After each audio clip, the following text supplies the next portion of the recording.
Here are the entrances to the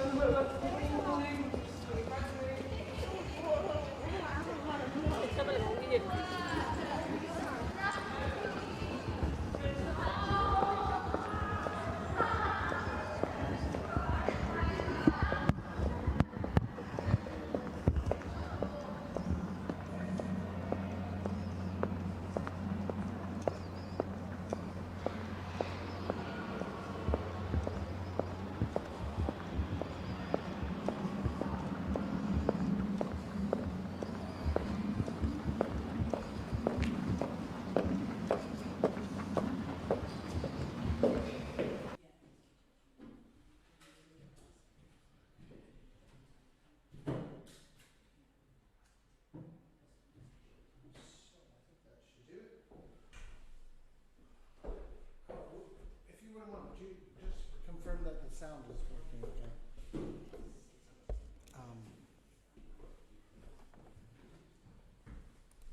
Otherwise, I think I've got everyone online, and we should all be in digital and real space together, having academic conference.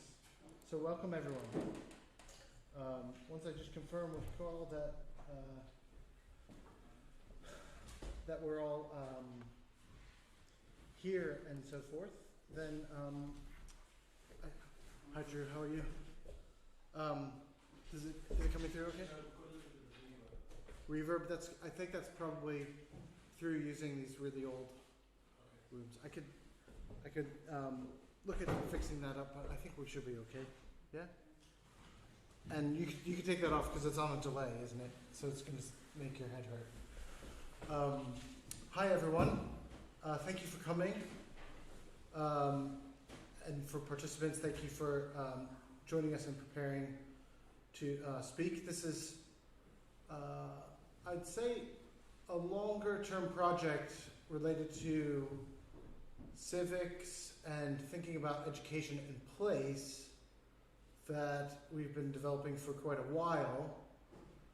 But the government leveling up paper seemed like a useful prompt. And I also noticed that the university was putting up a lot of things about leveling up on the website, and so it just seemed like a really good opportunity to see what is the university doing on this area, and what is education specifically going to be, how is education specifically integrated in the leveling up agenda, because the report itself, I'm sure a lot of us will comment on as we go through. When I first read the report, I think if anyone remembers when it was published, I think it was the day after Sue Gray was supposed to put out her report or something. It was very close to some catastrophe that the Prime Minister was about to suffer. And the feeling of the report when I read it is almost like someone just pressed print before it was finished and just said, put everything you've got in there and just press and just go PDF it, and then tomorrow we'll talk about leveling up on the news instead of whatever. At that time it was, I don't know which party we were on by that stage. But so as a consequence, I feel like there's a lot of interesting material in that report, if anyone's seen it, but it's not very well organized. And in particular, education seems to be, at present, a bit more of the same, but with a little bit more of an idea of regions being different from one another. But otherwise, education, I still feel like there's a lot of room to contribute to that policy proposal. So that's the prompt for the conference. And as you can see, for those of you in the room, there's this really elaborate filming material over here, which is unusual, I suppose, for a conference. But what we thought we would do, Carl Fraser and I, along with Zoe Boulatis, who's not here, we set up this academic college platform during the pandemic. And we thought that it would be a really good way of having conferences in multiple locations. I need to go over here.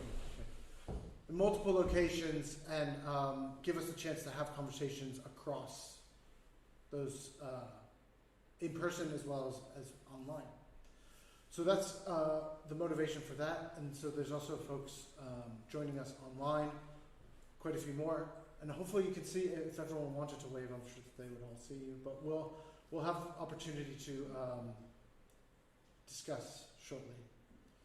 Today we'll be starting with a very interesting discussion that I'll introduce Richard Jones shortly, and a documentary. And it's really just to get the conversation started. And then from about 3 o'clock until 6 o'clock, we'll be having panels of folks. Some of those folks are joining us from overseas, online, and others will be presenting here later today. So that's the order of play. And then at 6 o'clock, we'll be going out to eat. I'm sorry for those of you online. You're welcome to grab yourself, bring your own wine or something, but I, unless we bring our smartphones, we might have to leave you here. Okay. So without further ado, I might introduce Richard, who has recently been appointed, Richard Jones has recently been appointed Vice President for Civic Engagement and Regional Innovation. Did I get that? That's the correct title, yeah. But been at the university a little longer than that, kind of developing the role, I sense, and some of the strategy around this kind of new area of regional innovation and how the university could get involved in the large task of rebalancing, I suppose, the national economy, certainly the research funding base, away from, not necessarily away from London, but probably in the grand scheme of things, and the South, and just sort of having a bit more research and related activity in the north of England, and Manchester included. So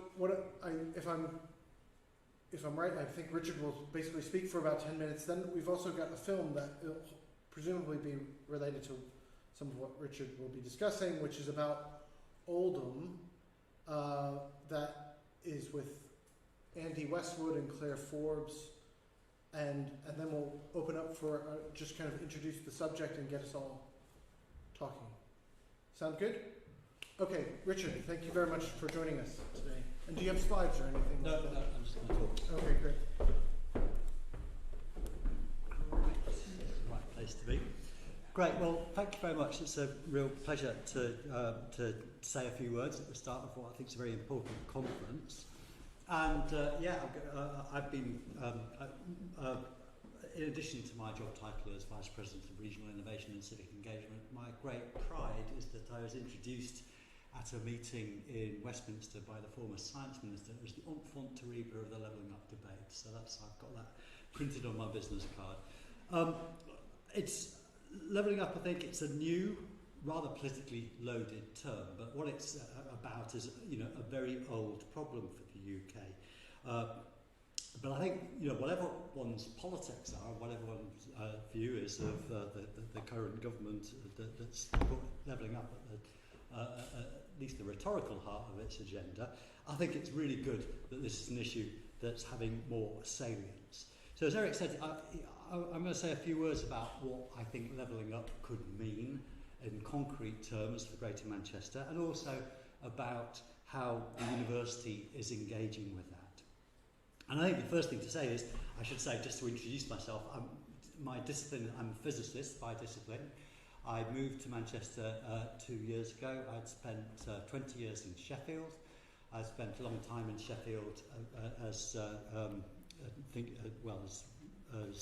PVC for research and innovation. I got very much involved in discussions with the local enterprise partnership and the council about what Sheffield University could do about Sheffield's South Yorkshire's economy. So I've been thinking about this for some time.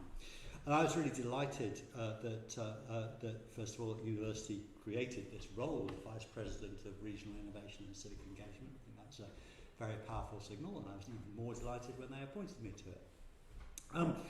I think what Levelling Up is about is it's about recognising the profound regional inequalities that mar the UK as a nation, and it should be about finding ways of tackling them. And I think there's a role for the university both in the analysis and in the diagnosis. And I think particularly what we find is that these inequalities interact in very complex ways. And I've come to how I think this makes the government's role in this quite difficult. So I think there's a huge role for the university and for academics in that role of analysis, but also in finding ways of tackling them and identifying interventions that could help.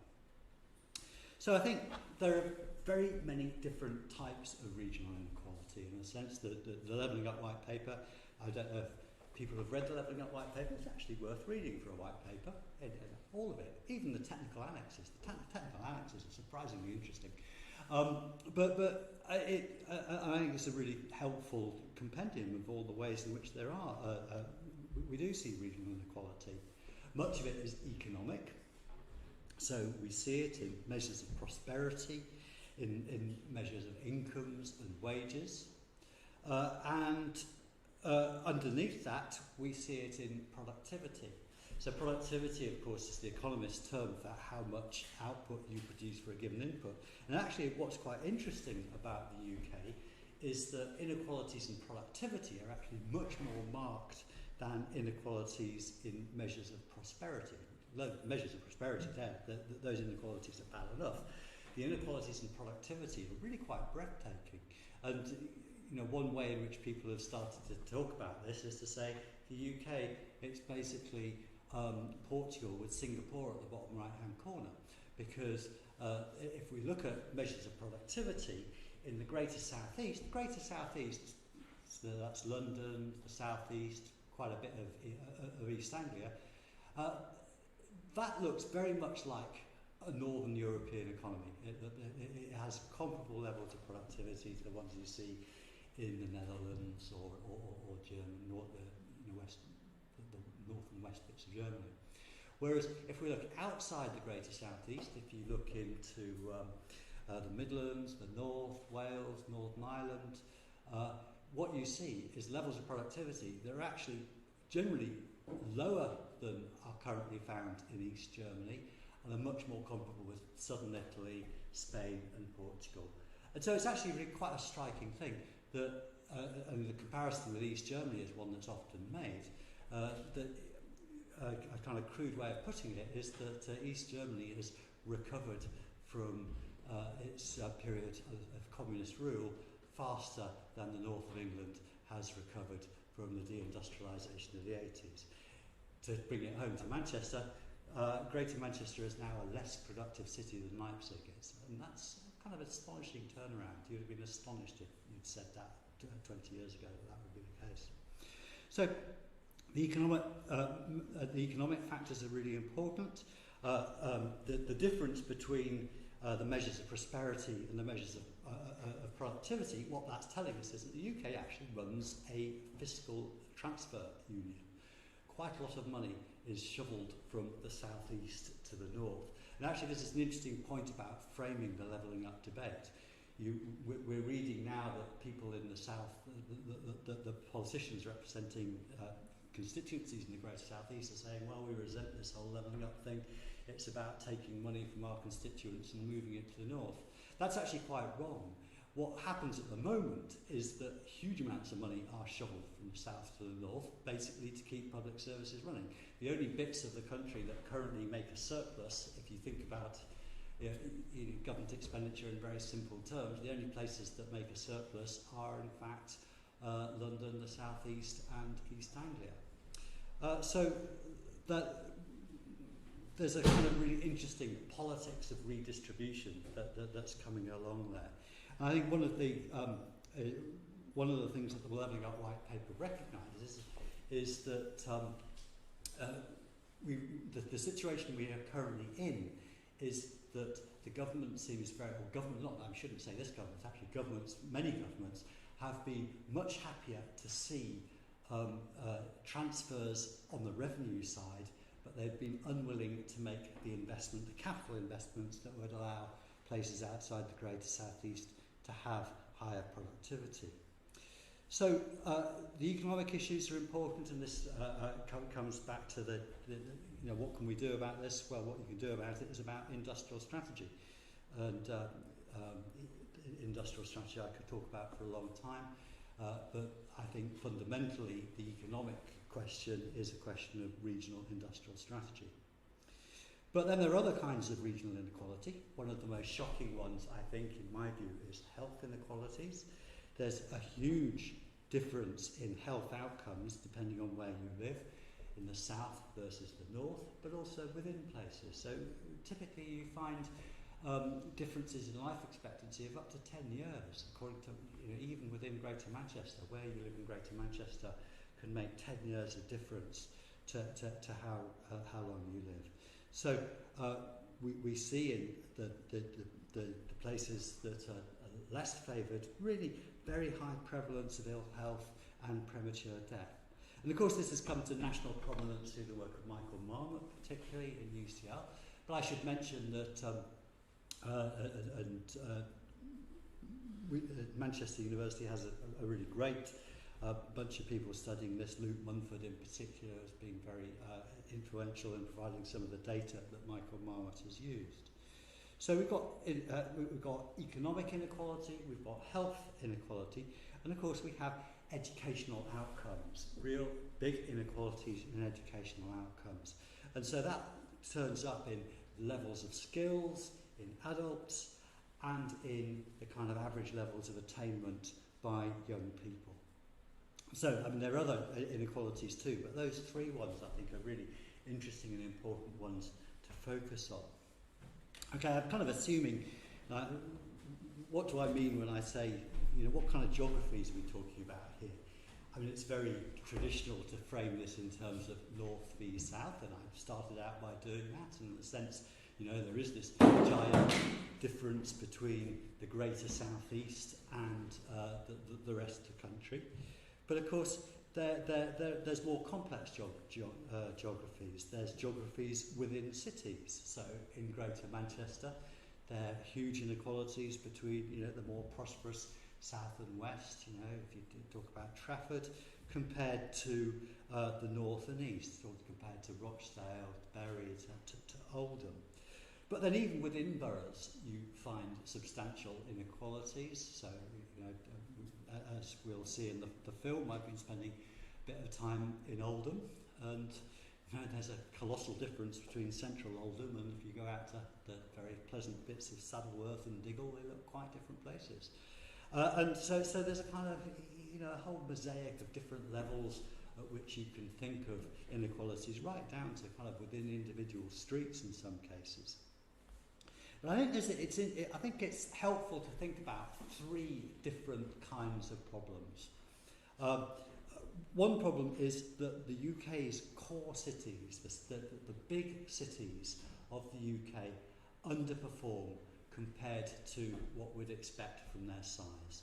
So economic geographers talk about agglomeration. They talk about this idea, the whole point of a city is more prosperous because you have a whole bunch of people, you have complex economies, you have lots of people interacting with each other. So the simple-minded view should be, as your cities get larger, they should get more prosperous, more productive, I should say. And the UK is a very interesting place because that doesn't actually happen. If you look at European cities, this is what you see. You see a relationship between size and productivity.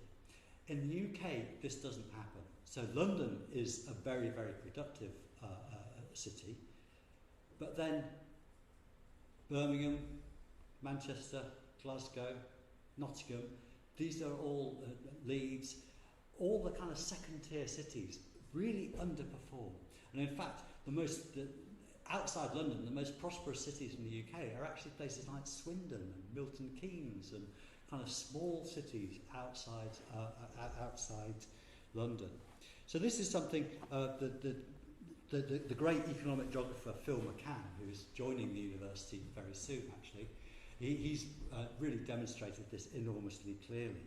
And so from the point of view of an economist saying what's wrong with the British economy, that is what's wrong with the British economy. It's that its second-tier cities do not perform at the level of their counterparts. So the slogan I've been using in discussions with the council is, why is Manchester not more like Munich? If Manchester was like Munich in terms of its economic output, the whole country would be about 30 or 40 billion pounds a year richer. It's a really big deal. But then we also have, that's one problem.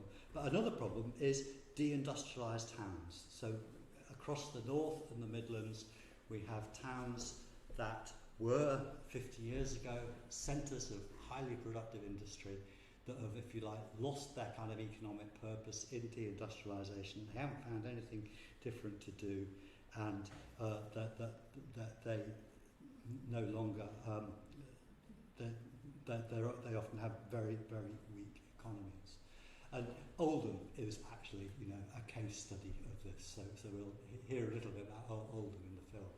It's kind of interesting though. Oldham, every town is. There are a bunch of problems that are similar, but every town has its own history and its own community character. So there's a balance here, I think, between what thinking about this generically. What's the problem with a deindustrialised town versus looking at each individual town and seeing what it has, what it's lost. And then I guess the third area would be the third kind of problem. Coastal and rural peripheries, places that are a long way away from anywhere. My own family comes from Pembrokeshire in southwest Wales, which is actually one of the poorest parts of the country, even though it's fantastically beautiful. And that is then a whole series of other problems.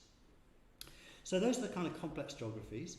We also, to go back to this idea of these different types of inequality, I think the interactions between them are very complex, and the direction of causality runs in different directions.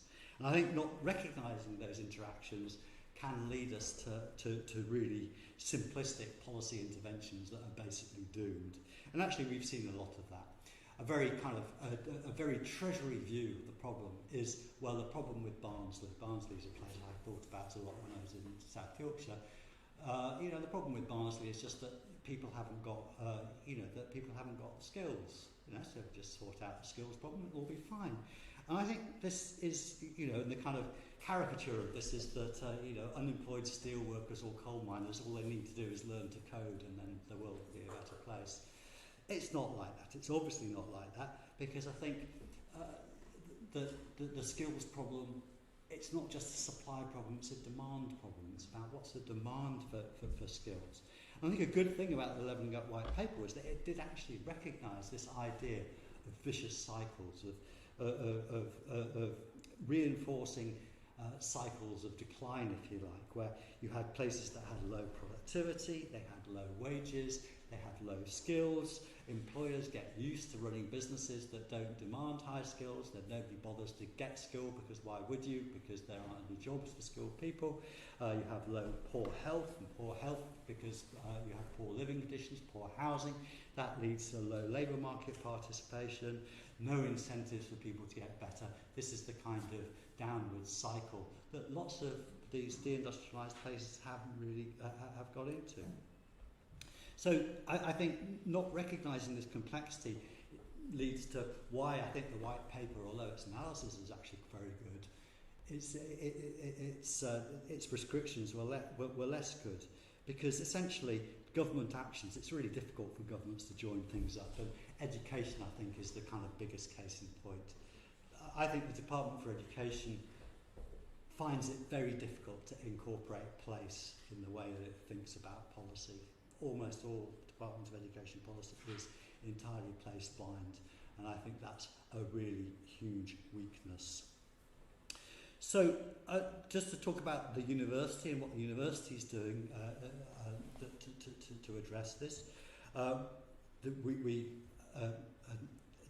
we've got the Productivity Institute is a major ESRC funded national initiative, which is based in our business school, thinking about how can we take ideas from economics and economic geography to put those into national policy.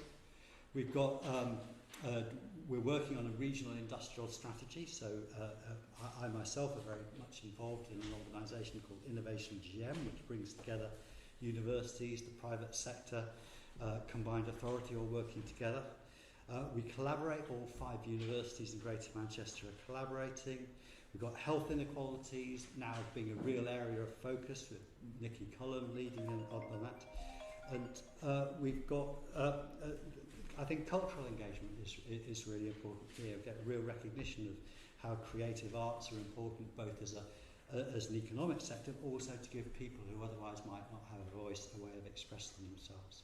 So I think your work in education is really important and really central to this. And I just want to finish by saying, I think why should we be worried about levelling up? I think there's a real moral imperative here.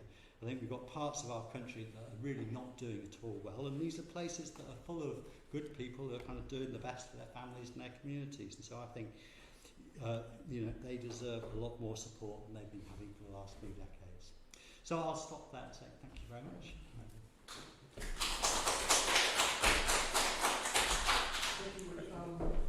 So maybe you come back after the film and we Absolutely. can ask questions and get everything started in that way.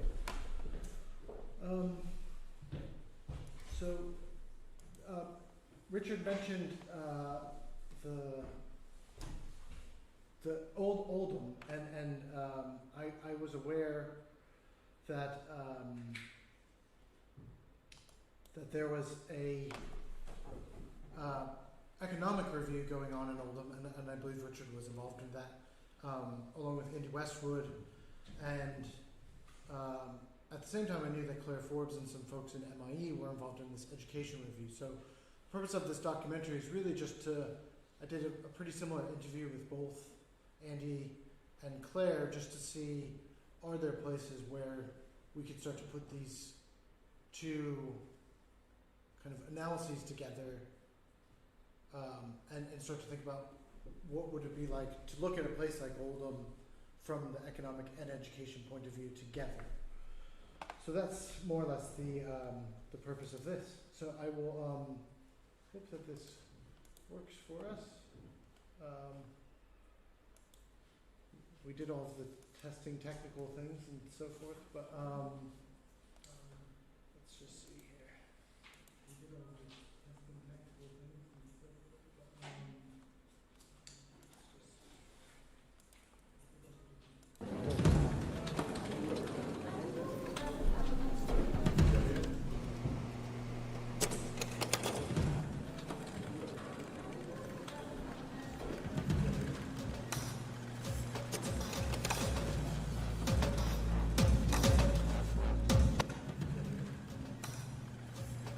So the Oldham Economic Review was commissioned and created in the sort of summer of 2021 at the behest of the then leader of the council, Ruth, who wanted a clear kind of economic strategy for the borough, and very much a strategy that was kind of rooted in finding the right relationship between Oldham and the rest of Greater Manchester, both Manchester as a city centre, but kind of all the surrounding boroughs as well. And we put together essentially a kind of a select committee model composed of a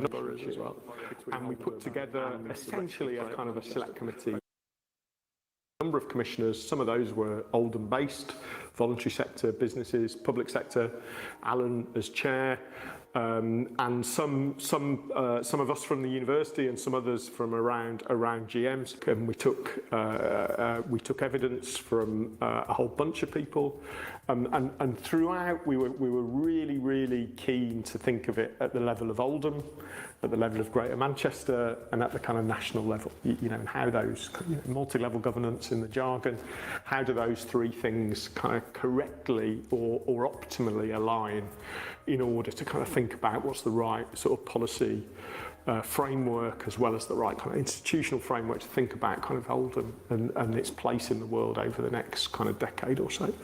And so, yeah, six months of evidence sessions, lots of combing through both borough statistics, GM statistics, national statistics on employment, kind of economic development, all the things you'd imagine. Lots of expert evidence sessions, and then at the end of it, you know, we wrote the report that was published just before the local elections, and which is available now for people to look at and hopefully act on. The Oldham Opportunity Area was initially a 3-year programme, a funding stream attached to a programme of work, if you like, that sought to equalise opportunity or raise opportunity within the local area. So there were 3 strands of activity. One was raising attainment and doing so most quickly for the most disadvantaged. One was focused specifically on the early years, and the 3rd strand is focused on mental health, well-being and employability, broadly speaking. So I suppose some of what isn't captured in terms of normal school, perhaps. So they've done an enormous amount of activity.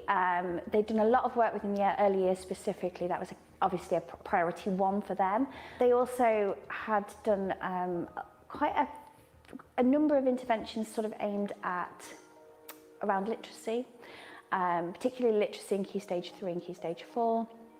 For the strand 2, raising attainment, done a maths intervention in priority 2, but the bulk of my work was actually situated in priority 3, which is the more holistic, looking at emotional health and well-being, developing whole school approaches to mental health and well-being, looking at reflective supervision for teachers, technical education, interventions, employability and digital strategies as well. Oldham has assets and strengths, and again, I think when you're trying to think of any long-term future for a place, those are the places to start. Be able to kind of articulate a future for itself, a confident vision of what it wanted to be, based on the assets and the kind of capitals that it had, and to be confident and to sustain a long-term vision for the town and its economy, and to do that in a kind of sensible, pragmatic way, in terms of its relationship with Manchester and with other neighbouring boroughs. There is a narrative within Oldham that its schools, or a number of its schools, underperform, and it does have a high number of schools that are identified as requires improvement or inadequate by Ofsted. And outcomes are generally low for young people across Oldham. There seem to be a lot of success in a few particular schools, but then a sort of culture of perhaps what might be understood as or articulated as underperformance. Or a key strand of the delivery approach of the sort of projects that were designed and implemented around school improvement focused on whole workforce, or what the programme leads would refer to as whole workforce continuing professional development. So skilling up practitioners in the local area, offering free CPD, offering what was considered to be high quality evidence-informed CPD. And we see that approach pretty much across all of the 3 priority strands, and in most of the projects and programmes of work there is some element, and often it's a core element, of CPD. And what we see in the evaluation is that there has been some impact on how confident practitioners feel in implementing particular tools, for example, in working with particular curricula, in referring children where that might be necessary. So we've got increased confidence, and we've also got a sense of increased knowledge and understanding on the part of practitioners. So that's where the key impact is.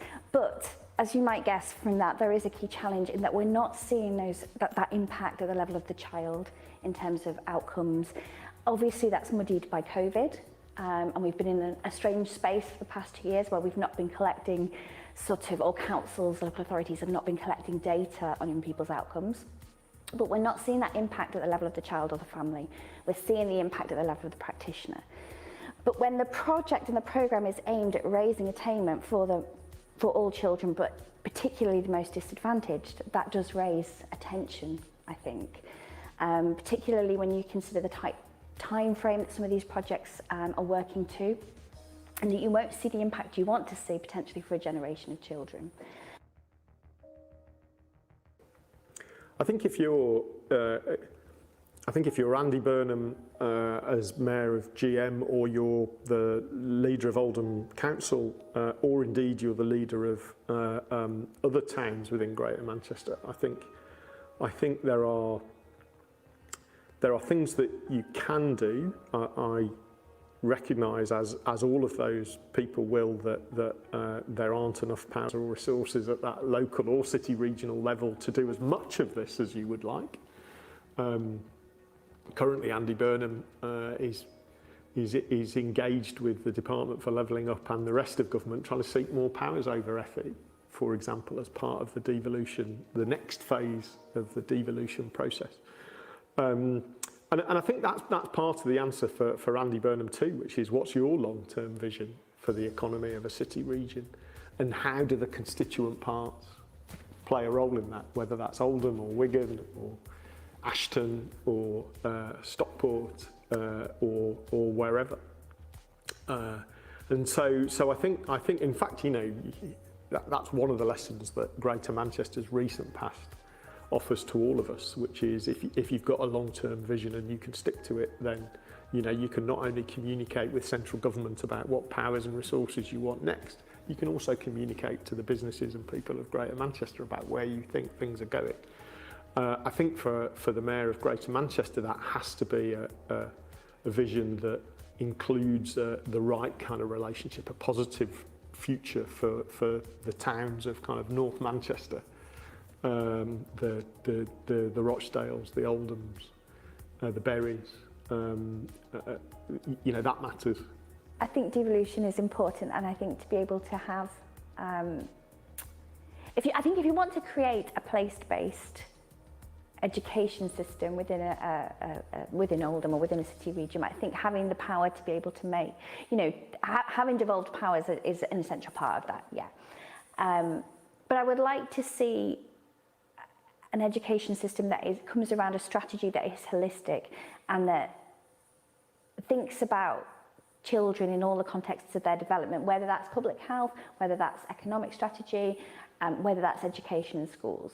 But bring that together in a really considered, holistic, cradle-to-career approach that is responding to what we need here and now. And in Greater Manchester, obviously, we have 10 local authorities, so that might look slightly differently in each of those 10 local authorities, but we brought together under the, you know, sort of umbrella of the combined authority to really create something that is new and has the power to do some really interesting, innovative and socially just, equitable things really within education, and to really support those young people, children and young people, in all the contexts of their development.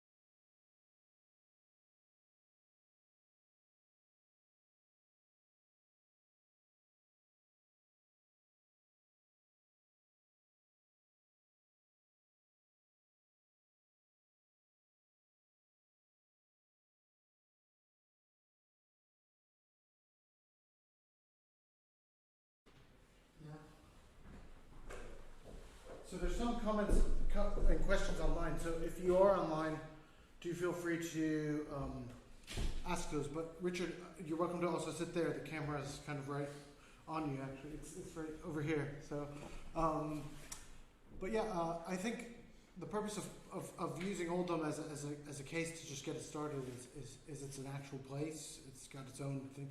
As Richard said, there's some elements that are transferable to just deindustrialized towns generally. But the university has done this work with Oldham, and it also maybe opens the question of what does the University of Manchester in South Manchester, Oxford Road, have to do with Oldham, and how could we support them in in their own activities that are trying to level up, whether we're involved or not. I think there's also the question of the different disciplines and academic work, including the education, but ultimately just to put these things in conversation with one another with the actual example of Oldham. So maybe we could just open up, does anyone in the room have any questions right away? Drew. I just have a question for Richard. You raised comments, you raised the comparison, can you hear me okay? I think so, yeah. Okay, so Richard, you raised the comparison of England with Germany, or Britain with Germany. My understanding is that Germany's got a far more devolved level of government.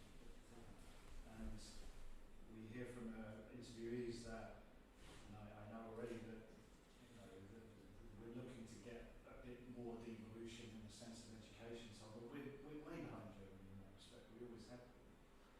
And you said about the lack of investment as well, the government's reluctance to invest, and being someone who's from the south but now lives in the north and sort of being able to compare it to. I mean, for instance, public transport is all you do is a disaster.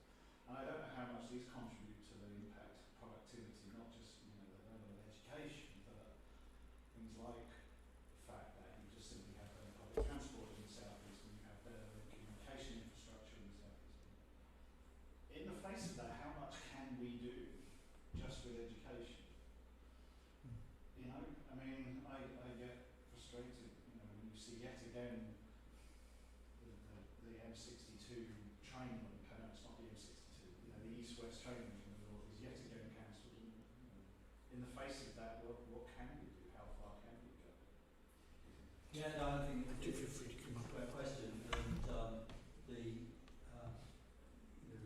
emphasis on transport is absolutely right. I mean, transport is an example of one of those productivity enhancing investments that has, for reasons to do with centralisation. I mean, we can have arguments about the Treasury Green Book, which is always interesting, but transport makes for deeper labour markets. It just obviously makes for higher productivity. Well, poor transport obviously leads to poor productivity, as we spend no time in Northern Rail will know. I think the argument for devolution is precisely because it is at a local level that you can join things up. So I think the comparison with Germany is very apt. Germany has a very constructed federal system, but I think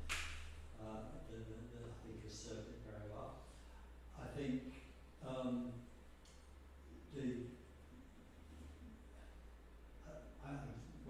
just completely agree with you. Really. I think that we do need devolution. The devolution we've got is not launching satisfactory, but we have to work with that. I think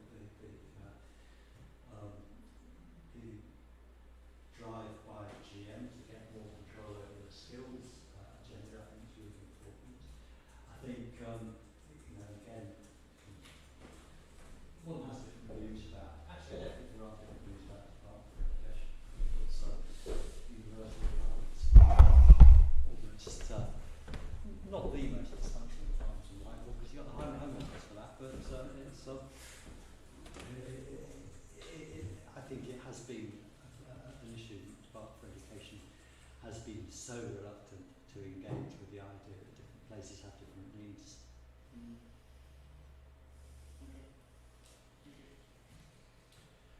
And there's some questions online, and I should note Claire is also joining us online, so if anyone has questions for Claire as well, she's hopefully actually online and not like in another room now that I've put her on the spot. But Nigel Ecclesfield earlier asked, to what extent is a wider view of leveling up in education going to develop in terms of learning agency and open access, but ultimately, so that's kind of the practicalities of how we might level up education, but also to what extent are we just talking about does the premise of leveling up sort of presuppose we want the North to be like the South, in the sense that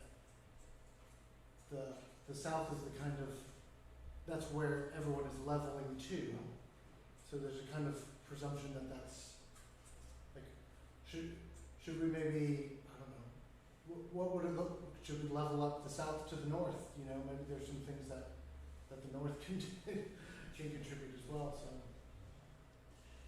So Andy Holday, who was the permanent secretary who was seconded into the Department for Levelling Up and Housing and Communities, to basically write the Levelling Up white paper, gave a great talk last week in AMBS.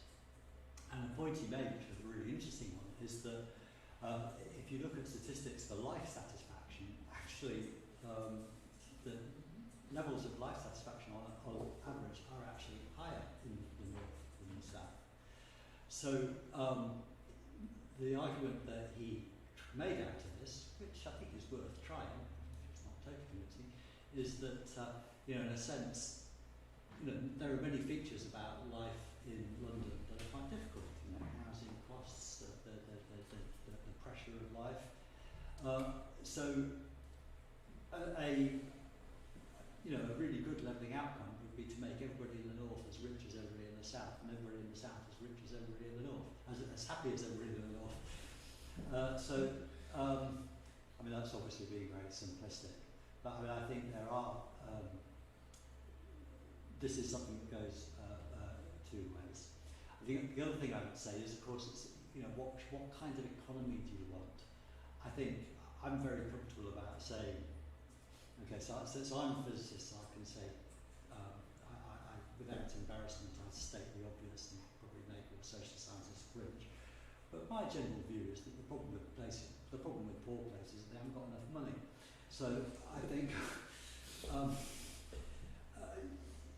one wants an economy in, Oldham's economy, it just needs to be a richer economy that gets more money, that produces, that has more money. That doesn't necessarily say that its economic model should be the same as the economic model in the South, and indeed I think it's probably impossible that it would be. So I think you need to think hard about, what kind of economy do you want? Andy was alluding to that really. When you think about what a place needs to get a kind of collective vision about what sort of economy it wants to have, that doesn't necessarily, it certainly doesn't need to be. It probably isn't possible for it to be a mirror of the economy of Slough or the economy of Guildford. It'll be something different, but it just needs to be a more productive economy than one that's got the money. Yes. I'd be interested to hear where in the conversations apprenticeships and further education played a role. Several years back, I remember hearing somebody present at Huddersfield University, and they were saying that I think that the same amount of money had been invested in FE as had been in repairing potholes.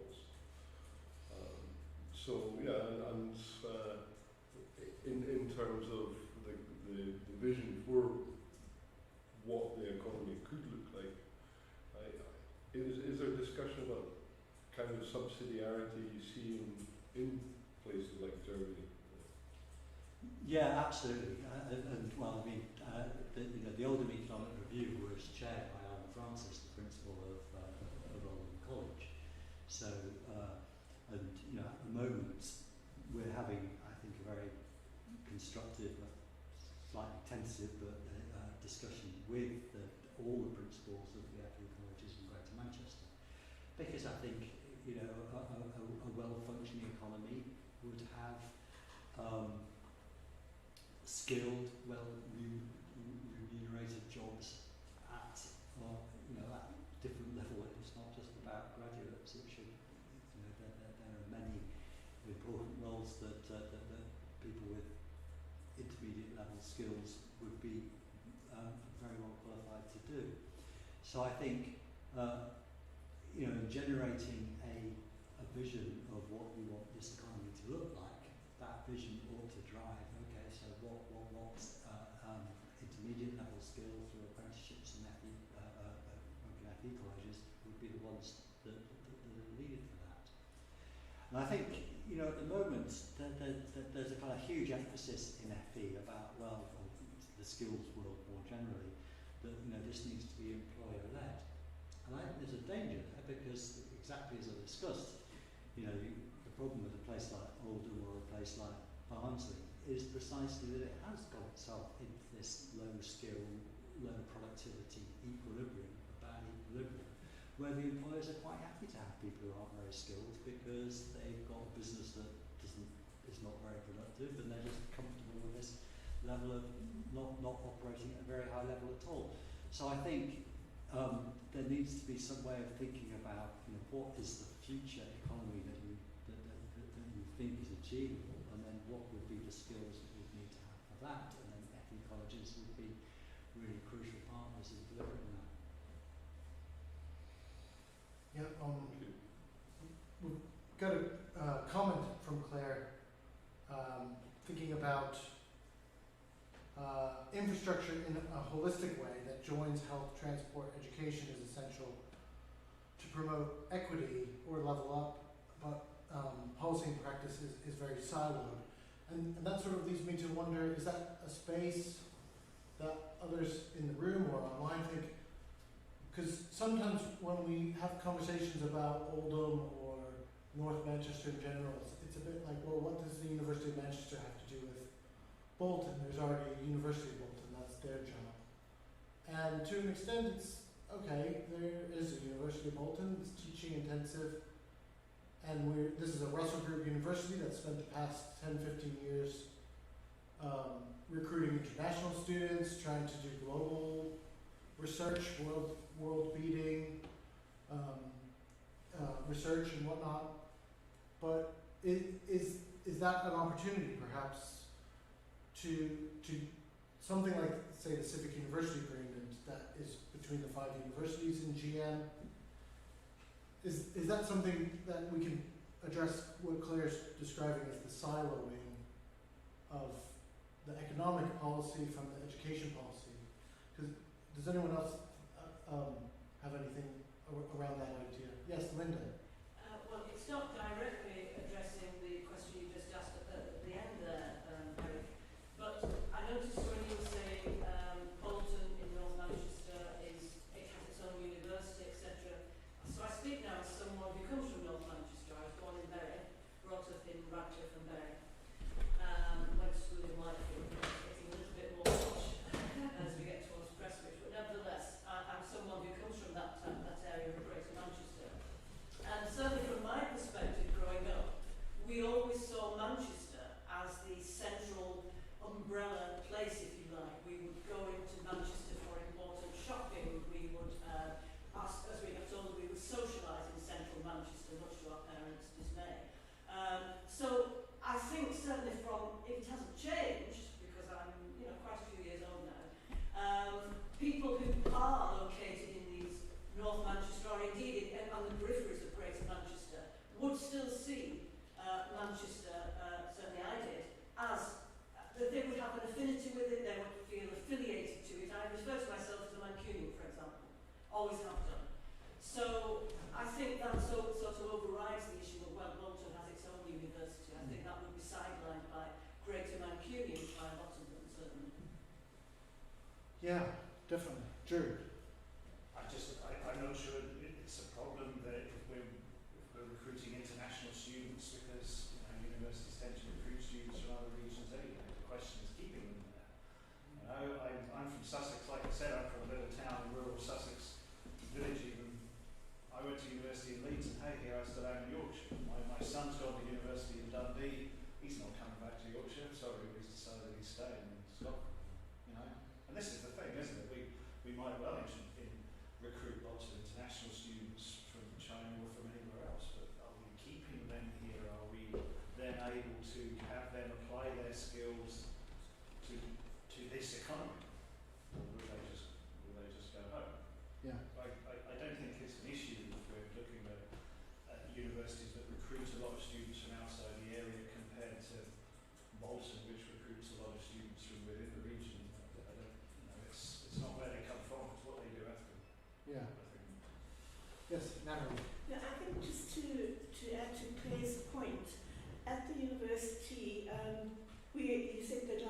something at the business school. It was great. And here we are looking at something for education. We even present in silo ways very often.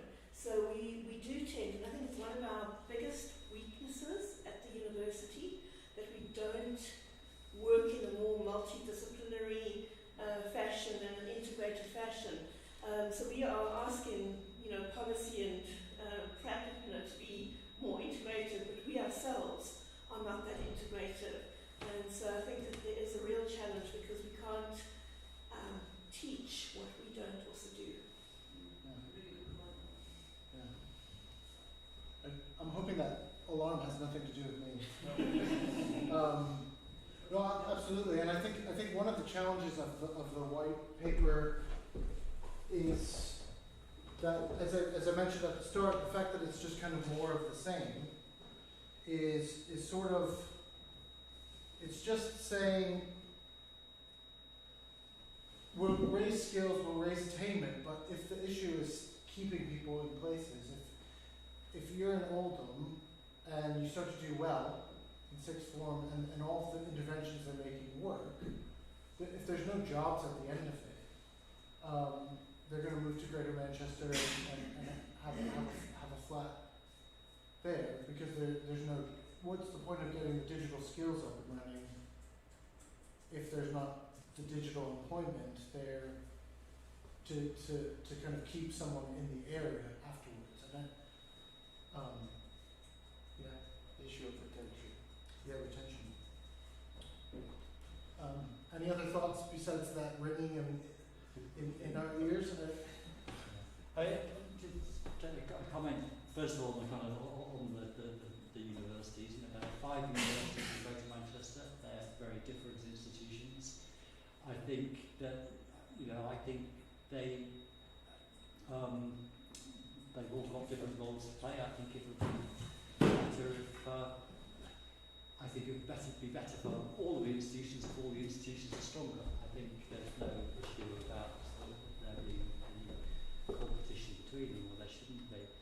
As I say, I think they all ought to be stronger. I think the question about working, our working in silos is absolutely right. Still not as bad as Whitehall though. I mean, it's the department what I mainly think about is science policy and innovation policy. So the people that I talk to are in Bayes, and it baffles me that there is just absolutely zero interaction between Bayes and DFE. I mean, they just might as well be on different planets. Yeah. And I've made this point to Graham Clark, who used to be Secretary of State. He just absolutely agreed totally. So tell me about it. So it's not like it's an unknown problem. It is something that one can do. I think it is better locally. The more that those things have evolved to the area of city regions, the less siloed they are. They still probably are a bit siloed, but there is a chance of someone in the skills combined authority talking to someone in the transport career. It does happen, and in a way that it's much more difficult in government, in central government. So Yes. Much to be done, and hopefully, I think during the course of the conference this today and tomorrow, we could start to think about maybe place is an opportunity. So the leveling up is what we're discussing this year because it's the white paper, but I think one of the most positive aspects is starting to think about place as a space to start to bring these different silos together to level, whether the aim is to level up a place or to just create a humane society or solve global warming and climate change, whatever the aim is, to actually not have these place blind policies that are coming from Whitehall that just assume, if we're lucky, they might assume there's London and everywhere else, and then Scotland. But then, the other question that we might want to come back to that was brought up by both Claire and Andy is whether devolution of education and devolution of more powers could be one means, but if that's the case, at Greater Manchester, we would need to start to think about would that be something that we'd be ready to deal with, really? You know, is that something that Andy Burnham would want, control of education policy in Greater Manchester? Or is it easier to say that's a school's problem or that's a Whitehall problem and just avoid the conversation altogether? So what I will do now is figure out what the ringing is. It must be outside, and then we'll also start. We've got some papers starting at 3, and both of the presenters are online. So I'll also work out how to bring that into the room so that we don't have that situation again of multiple soundtracks that you got earlier. But thank you, Richard, for joining us and for introducing the conference. Okay, so.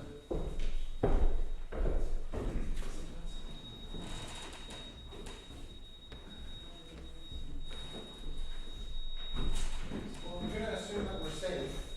No one's come and told us to. Yeah, there doesn't seem to be smoke or fire, so we should be okay for now. I don't need this. And We have 5 minutes, Eric, just to possibly. 5 minutes is great. Yes, thank you. Thank you for thinking of that.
Oh, now.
So we can hear you now, Paula. Can you hear us?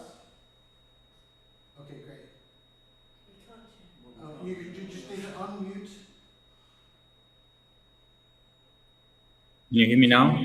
Yes. And you should also be able to share your screen. I know you mentioned that you could. I believe Lydia was right. Yes, but I'll have to talk with Nydia unless Nydia, are you here? Hello, Nydia. Hi, I'm here. Hi, hello. Hello. Okay, great. Good to see you all. And here's us in the room. So we've worked through the different combinations. But we can see you now on the screen. You can see us. We can talk to each other without Pink Floyd sound effects. So that's great. Nydia, would you be happy to start with your presentation, and then we'll come back to Paolo? Yeah, that would be great. Mention in the chat that I can still hear myself. I don't know if. Yeah, that's. I think as soon as Oh, okay. Now I can't hear myself, but I hope that you all can hear me. That's a lot better. Thank you, Eric. So yeah, as I mentioned, I have to be somewhere exactly at 4. So I hope you won't think that I'm rude, kind of running off. But I'm really happy to be here. So I'm coming in from Madison, Wisconsin, and so thank you to Eric for inviting us to this conference because we're in such a different context. I'm just going to go ahead and share my screen here.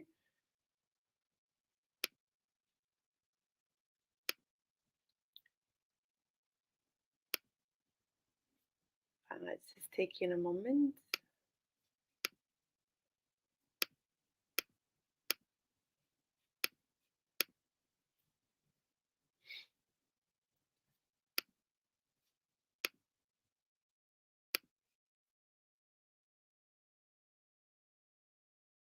Okay. Sorry, I'm having some problems sharing my screen. Let me try one more time.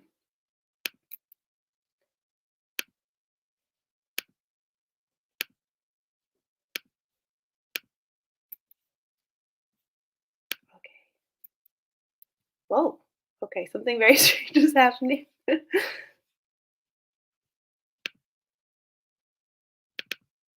So I think that should be your screen now. Okay. If you loaded your PowerPoint, we should be able to see it. I'm opening it. Let's see.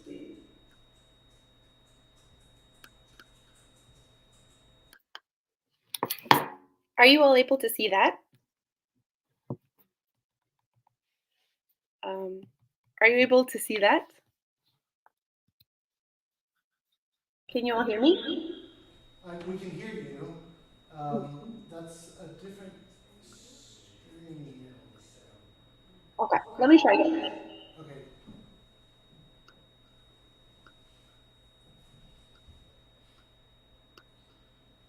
Can you see my screen now?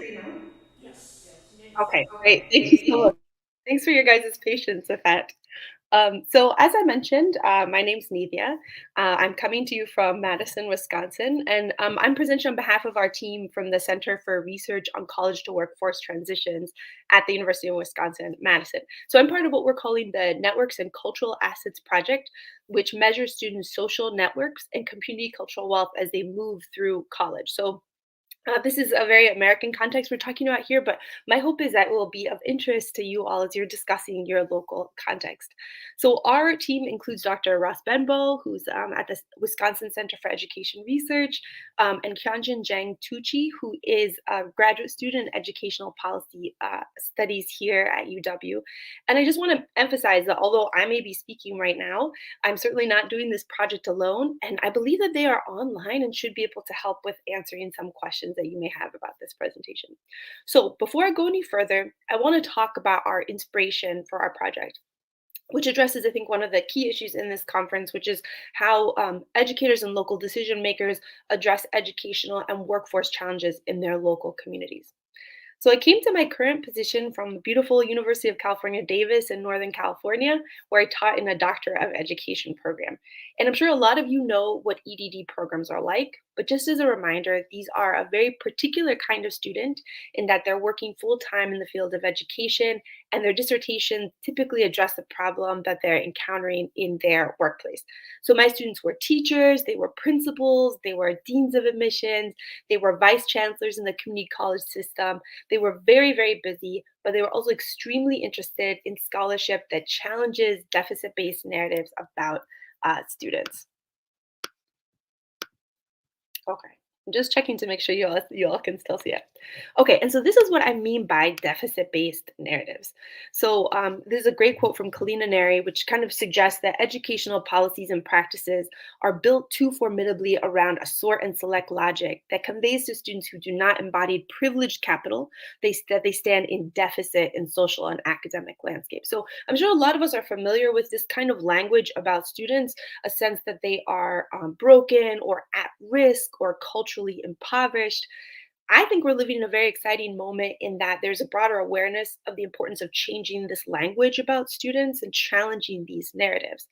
But because we're living in this moment, there's just been a lot of scholarship being produced on anti-deficit language for students.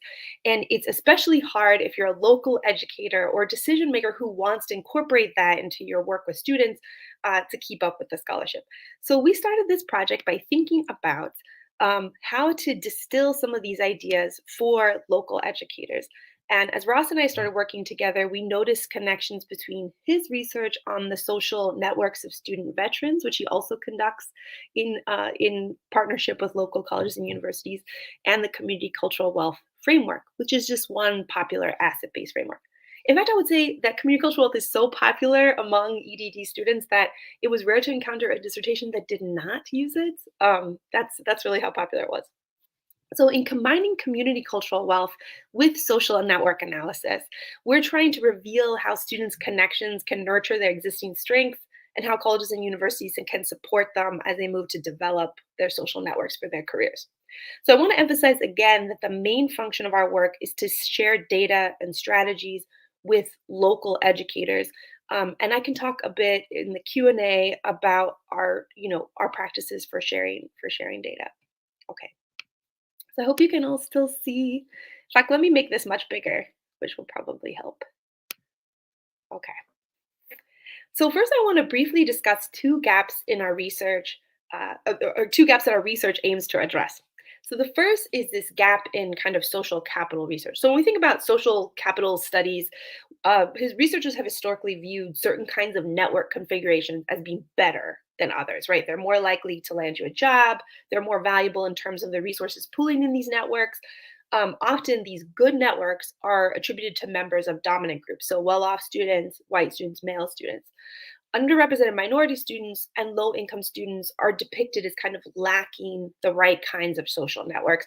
And that means interventions are designed to help them get these networks.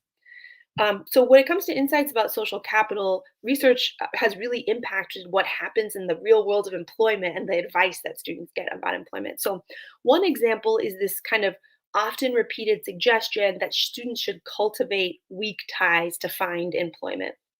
But in research on STEM career decision making, Rincon and her colleagues offer evidence that for some Latino students, this advice can be quite alienating because it kind of portrays other humans as instrumental, and the relationships kind of feel uncomfortable and unnatural for some students in the college setting.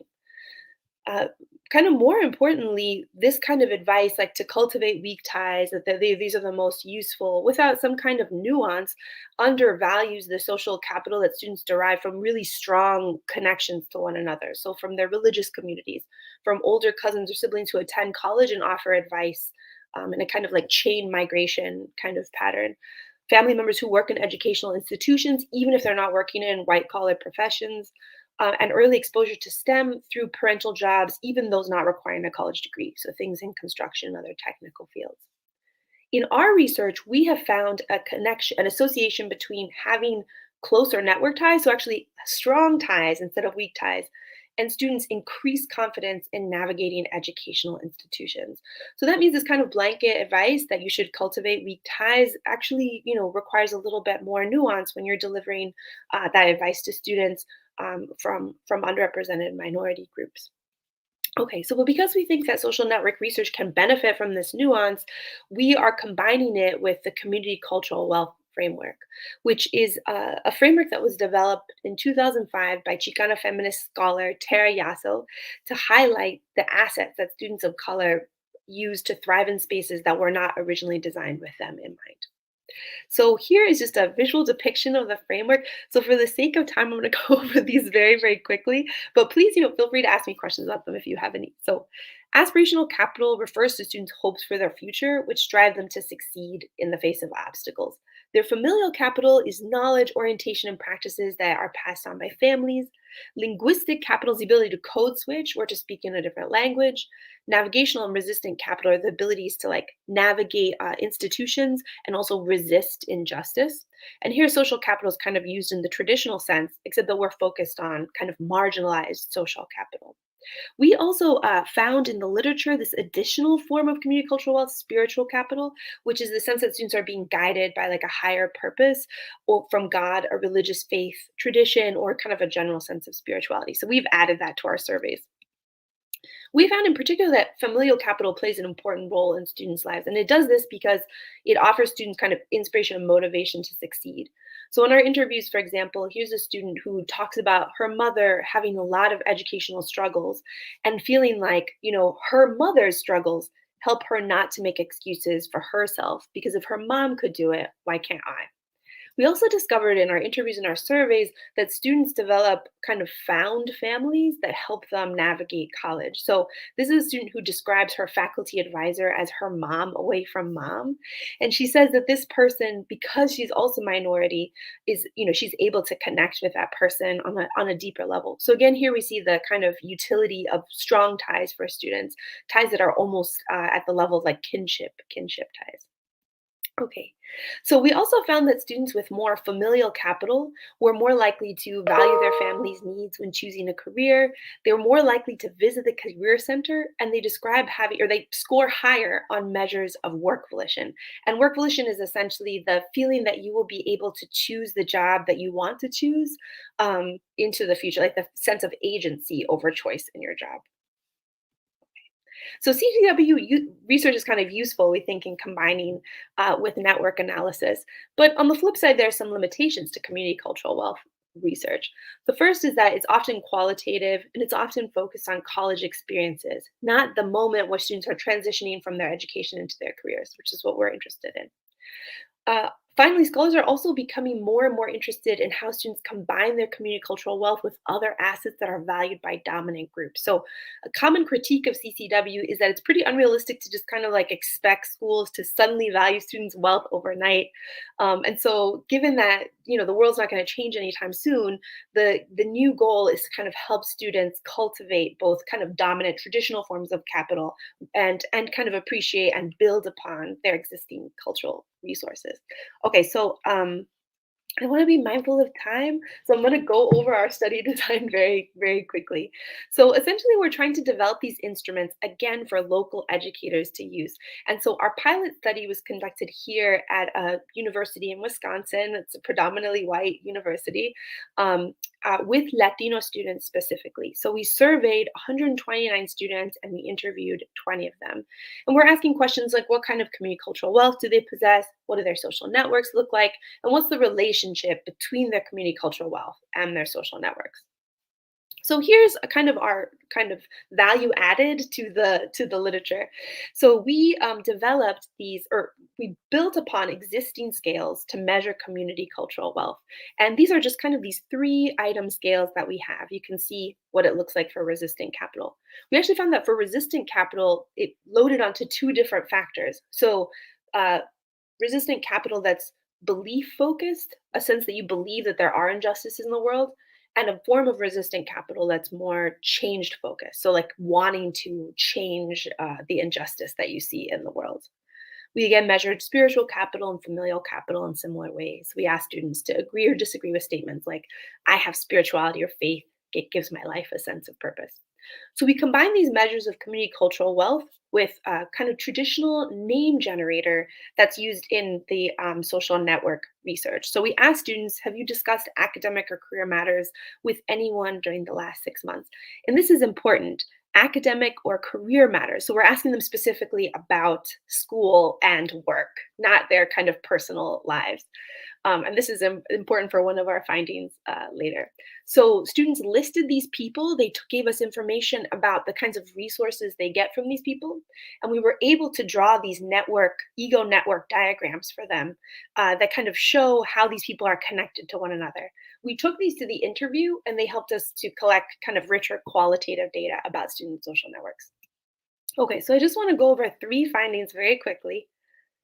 The first finding is that students generally have very high levels of community cultural wealth. So this is not surprising because the kind of framework was designed with this student population in mind, right? So it was designed by Chicana studies scholar with Latino students in mind. So this is not, particularly surprising. But what is kind of interesting for us is that we want to make sure that there's some nuance in our understanding of students. We don't want to paint Latino students as being homogenous in any way. So what we decided to do was a cluster analysis where we essentially tried to figure out kind of the variations in the kinds of community cultural wealth that students are using. And we found indeed that students kind of do fall into 4 different groups. Students who are kind of all high, they have lots and lots of community cultural wealth. Students who have less connections to their family and less kind of spiritual connections. Students who we're calling pragmatists because they have very, very little kind of spiritual kind of ambitions, etc.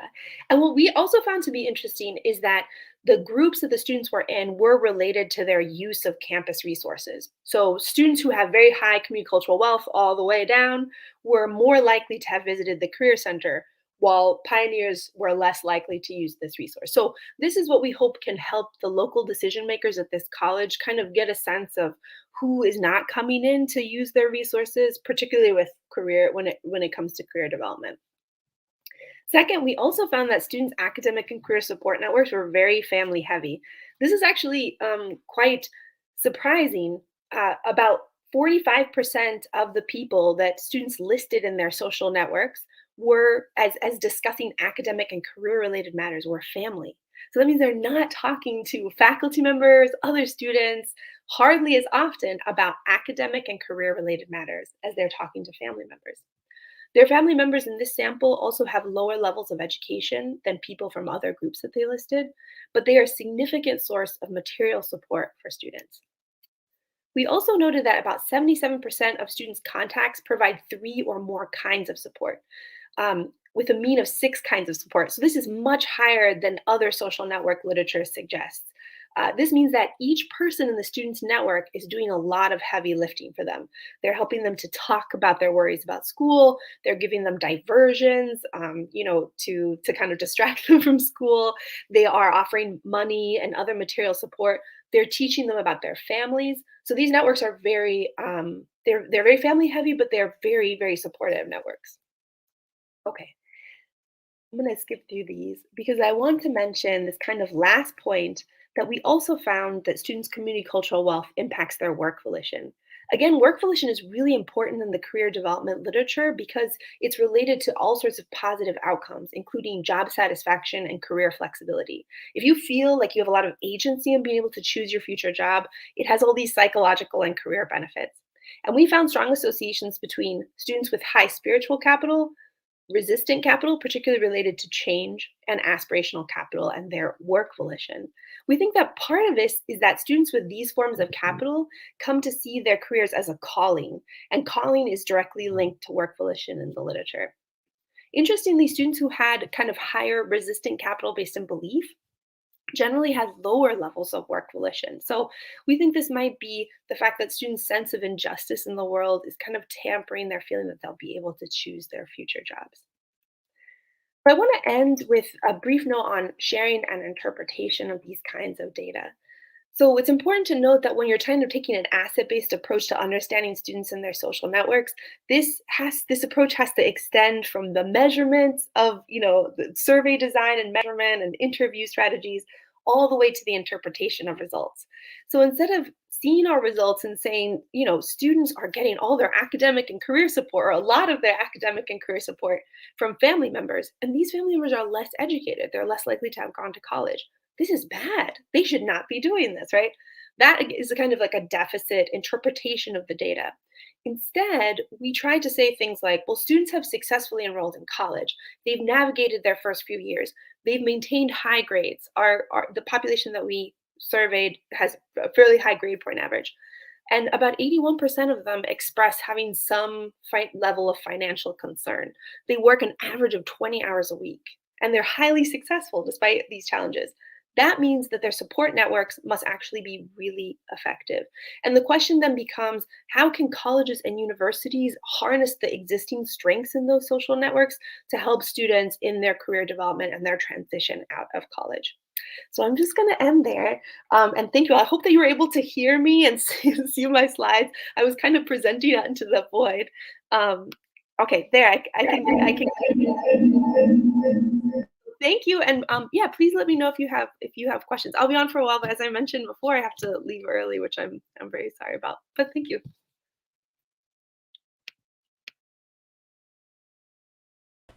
Thank you very much, Nidya. I hope that you can hear me now. Is that okay? Great. So hopefully that will also mean that you could hear anyone in the audience if they have any questions. And I know you have to leave. Is it at 4 o'clock or before 4? At 4. So Paolo, would it be all right if Paolo, if you do your presentation and then we'll do everything all together at the end? We can ask some questions. Does that sound good? Yep. So I'll add Paolo now. Hopefully you can hear us as well. Great. Yes, very well. Okay. Apologies for all of the technical difficulties. There's a first time for everything, but I think we've sorted it. And now what I'll do is I will ask you to share your screen. Yes, let me see. If I can load slides.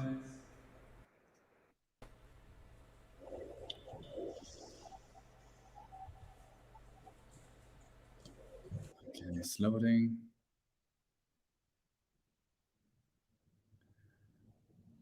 It's uploading now.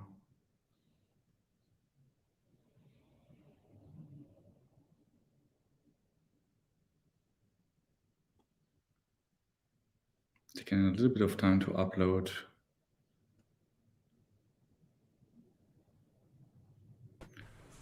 The other option is if you want to share your screen, that would also work, I think. You think it will be? Let me see. Move for studio. Right.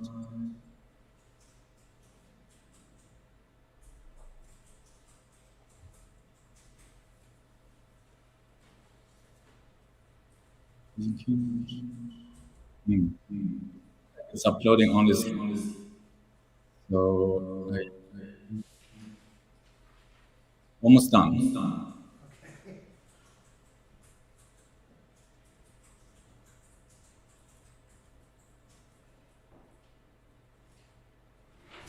So are you calling in from, is it Germany then? Yes, I'm based at offshore in Karlsruhe.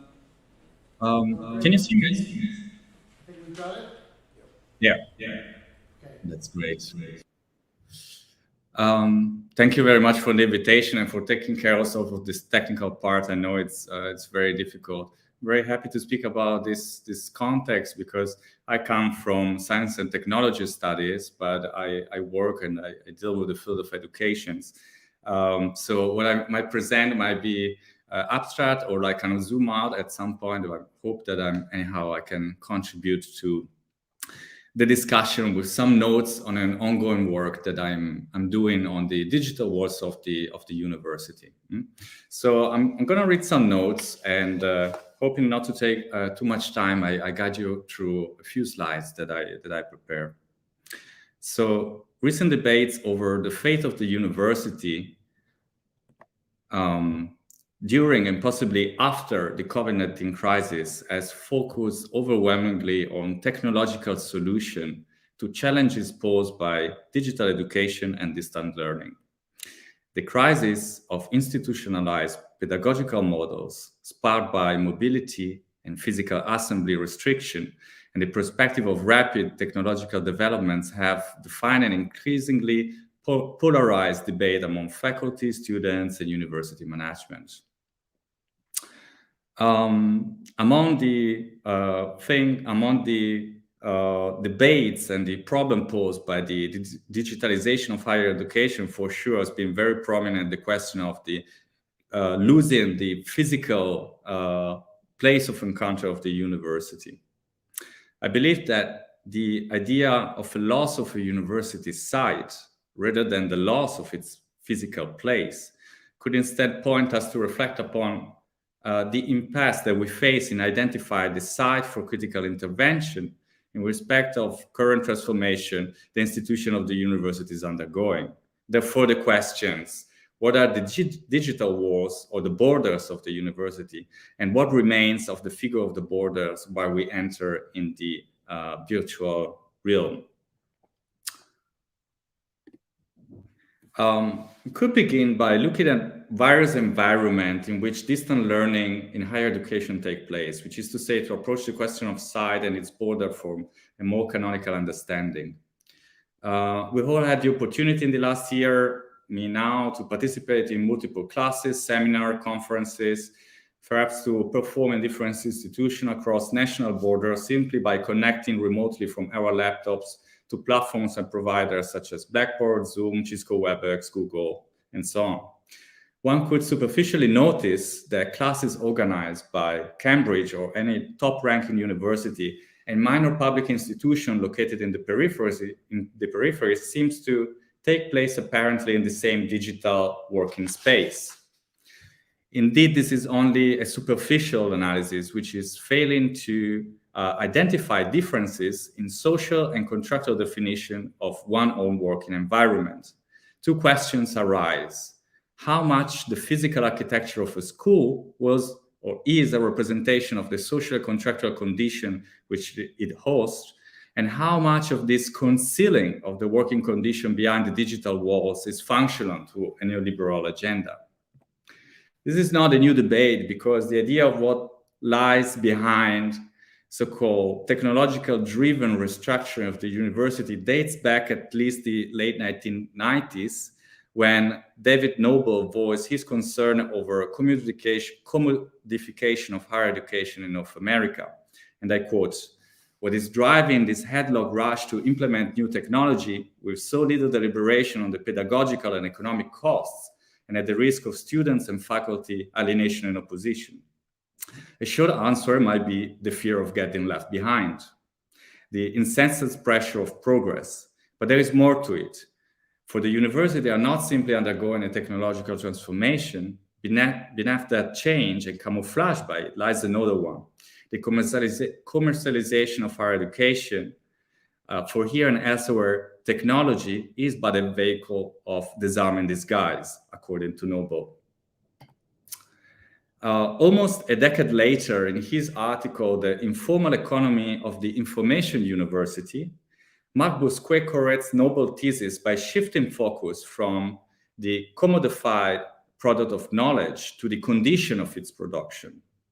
According to Bousquet, Noble correctly identified that, and I quote, technological change provides a vector through which management can impose a reduction in workplace autonomy and control. So that for academic administration, the ultimate goal of technological deployment is to discipline, de-skill, and displace. Yet, Noble critiques lags behind, according to Bousquet, precisely because focus on the transmission of course content over distance, without accounting for the experience of knowledge production. In Bousquet, and I quote Bousquet again, which is to say that our motivation for opposing commodification of education can never be only the degree to which commodified education is better or worse than non-commodified education, but the inextricably associated question of the degree to which commodification represents the increased exploitation of living labor. This is, I know, quite a catastrophic and limit scenario, but it can bring in some reflection. And there is a series of interesting considerations that we can highlight by attempting to read Noble and Bousquet attempt to unmask the promise of distance education with some specific challenges that have arisen during the time of the COVID-19 crisis. First of all, it's remarkable how the process of catching up or not being left behind with a model, mostly the one of the North American university, is still a powerful force in education policy across national borders. The sudden requirement to move academic activities online following the outbreak of the pandemic has brought institutions to adopt technological solutions such as video conferencing platforms that were already available and tested on the market, reinforcing an ideology and the presumption of a time lag between, on the one side, innovation center, and the other side, so-called peripheries. Second point, we should acknowledge that the role that specific national and regional policy have played in facilitating this technology transfer. For example, accelerating the requirement to adapt to online model of work education with government degrees in rapid succession. Here we should pay attention to the diversification and specificity of government responses, which does not allow for an undifferentiated and unifying discourse. In this sense, the digitalization of the university is far from an online translation in which territorial sovereignty has no role to play. Third, along the historical demands of right to education and upper class mobility, new concern regarding establishing a healthy teaching learning environment have been playing a major role in the reconfiguration of the university as we know it. In this regard, the pandemic has further articulated the promise of accessibility and economic performativity, which are characteristic of a business-oriented reform model, with issues of public concern and public protection in the sphere of state administration. The closest precedent in Europe to such epochal change in higher education system can be traced back to the reforms introduced with the 1999 Bologna Declaration, the regional response to the new public management policy trends. A plurality of national metrics were translated into a common credit system, European Credit Transfer and Accumulation System, with the intent to foster a mobility scheme for students and faculty members across institutional and national borders. Implementing a mobility scheme was considered a key feature to achieve employability and to match the demand of the labor market. With the outbreak of the health crisis, the same scheme was heavily undermined. While university experienced a drastic decrease in students' mobility, uncertainty surrounds the prospects of international students coming from regions other than Europe or overseas. Following the outbreak of the pandemic, the European Commission called for digital transformation of higher education by way of deeper institutional cooperation, implementation of digital governance tools, clear and automatic procedure for credit recognition, virtual campuses, and blended mobility for all students and staff. In research pilot projects such as the Open Virtual Mobility supported by the Erasmus Plus program, the concept of cross-border movement is replaced by the participation to online classes and group activities organized by institutions abroad. This is less significant on the side of providing a substitute to the experience of living in different region, country, or continent, which is a irreplaceable opportunity for learning outside of the class framework. We could indeed say that virtual mobility is not mobility at all. Rather, the outcome of this effort to extend or replace physical mobility with a partial surrogate of it in the virtual realm might have significant effects on the reconfiguration of the university as an institution on the long term. Among the key concerns of a project such as the Open Virtual Mobility is to establish a set of non-cognitive skills and competencies that will be able to map and define qualities that are required for participating in activities situated in an online working, studying international context. These include intercultural skills and attitude, networked learning, active self-regulated learning skills, media and digital literacy, autonomy-driven learning, and so forth. This set of soft skills or non-cognitive skills require also the definition of a new metric system, especially crafted for evaluating and measuring personal inclination and interpersonal attitude that are often unrecognized by formal degrees and certificates, and that are not readable through the established European credit transfer and accumulation system. For the purpose of verifying and evaluating informal and non-formal learning, the certification relies on the Open Badge standard, which was initiated by the Mozilla Foundation in 2001. Among the challenges that the Open Virtual Mobility project encountered in establishing this new matrix, able to measure and evaluate a set of soft skills and competencies, there is the necessity to construct an alignment between credential on the one side and learning outcomes. I quote, "The problem of alignment and of competencies in the context of open badges has been the ambiguity of competency description and the lack of semantic metadata of competency framework. To enable this cross-referencing between different competency framework and to account for the competency definition to change over time, the Open Virtual Mobility proposed to consolidate semantics by cross-references the European Skills, Competencies and Occupation Framework, also called ESCO. This would allow machine reading to deduct similarity and to detect connection from one competency definition to another.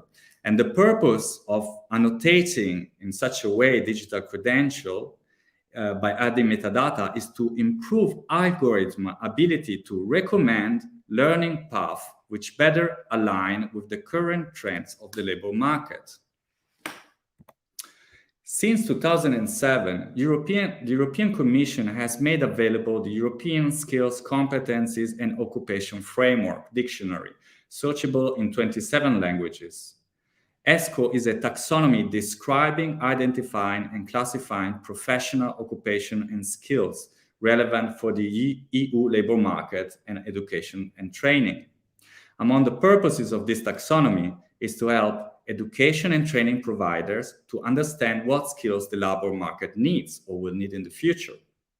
They can then adapt their curriculum according to the European Union, they can adapt their curricula accordingly to prepare the students for better tomorrow labor markets. The maintenance of this taxonomy has been recently implemented through the use of representation learning and data-driven AI approach. Interestingly, job market analysis and university cooperations relying upon this ESCO taxonomy and fostered by public and private partnership are currently extended beyond the European Union borders, such has been the case already in Tunisia and Chile. In December 2020, the European branch of the US private company Burning Glass Technology, in partnership with the European Training Foundation, has completed the first survey called Let the Data Speak in Tunisia, referencing ESCO for machine classification of hundreds of thousands of online job vacancies. Building upon ESCO's still taxonomy, the Chilean platform Relink offers upskilling and reskilling intelligence for the labor reconversion in South America. I quote, "The platform can be used similarly to a Waze application, guiding the user of their career journey by asking questions such as, what are the opportunities related to where you want to go?" And sorry here for bringing in a little bit more of a almost CFI scenario, but I think maybe it can be useful for fostering some provocation or imaginaries. One question is how the demands expressed from the EU labor markets will influence curricula of education institutions even outside of the communitarian space. We should better understand how virtual mobility is also linked to other forms of physical mobility, such as the one of the delivery of seasonal worker or the immobility of so-called algorithm ghost workers. Should we understand virtual mobility as a second-class mobility for those who are not permitted to move, to cross a border, setting foot in the country where they work in? In her book, Race After Technology, Ruth Benjamin describes the dystopian dream of all the work without the workers by making reference to the 2008 movie Sleep Dealer by director Alex Rivera. In this science fiction movie, workers in Tijuana plug network cables into their bodies in order to perform remote work within the US borders. "I work in a place I'll never see," say the protagonist Memo Cruz. "Finally, I could connect my nervous system to the other system, the global economy." There is a series of interesting considerations and questions that we can raise about the intention to bridge education, skills, and labor markets, with the implication of collapsing the digital walls which separate the university and the labor market, studying and working, production and reproduction. In times of COVID-19, we assisted to the growing reliance of educational institutions over indexes intended to measure in real time the fluctuation of the labor market. According to Ben Williamson, and I quote, "If earlier higher education reform had focused on widening access and improving academic success, so-called demand-driven education would focus more strongly than ever on ensuring graduates are job ready and have access to rewarded careers over the course of their lifetime." In such a scenario, the AI-driven approach to the university reform seems to focus strongly on establishing a real-time translatability among different demands within a single tool of governance. These demands include a more flexible and timely distribution of the workforce, evaluating capacity to adapt to mobile working condition, upward class mobility, restructuring university curricula according to their performances and success rate, and demand for safe and healthy learning working environment. And I'm going to conclude. To avoid any mystification while understanding the impact of that technology is having over higher education, it would be important to recall historians of science Leo Marx' account of the hazardous use of the concept of technology as a subject of active verbs. Today's latest iteration would be the way artificial intelligence is transforming education. Yet, Treating artificial intelligence or technology as a causal agent is possible only through reification of human relation. I quote Leo Marx. Technology as such make nothing happen. By now, however, the concept has been endowed with a thing-like autonomy and seemingly magical power of historical agency. In order to formulate teaching and learning machines able to respond to the complexities and the challenges of the present, we must rethink how we translate technology across social, economical, and cultural fields.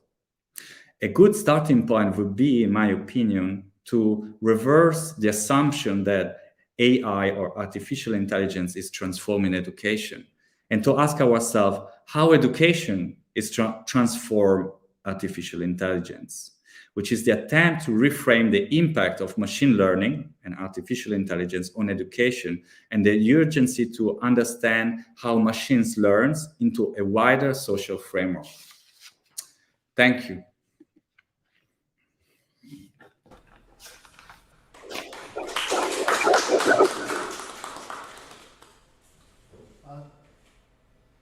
Thank you, Paolo. Can you hear me okay?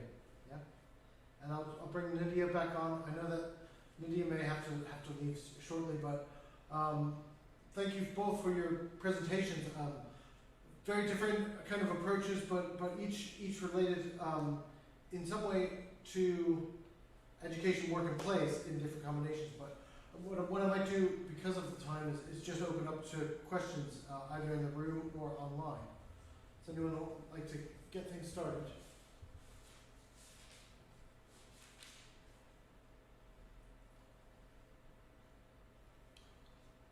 I was very curious, Nydia, in your discussion of capitals,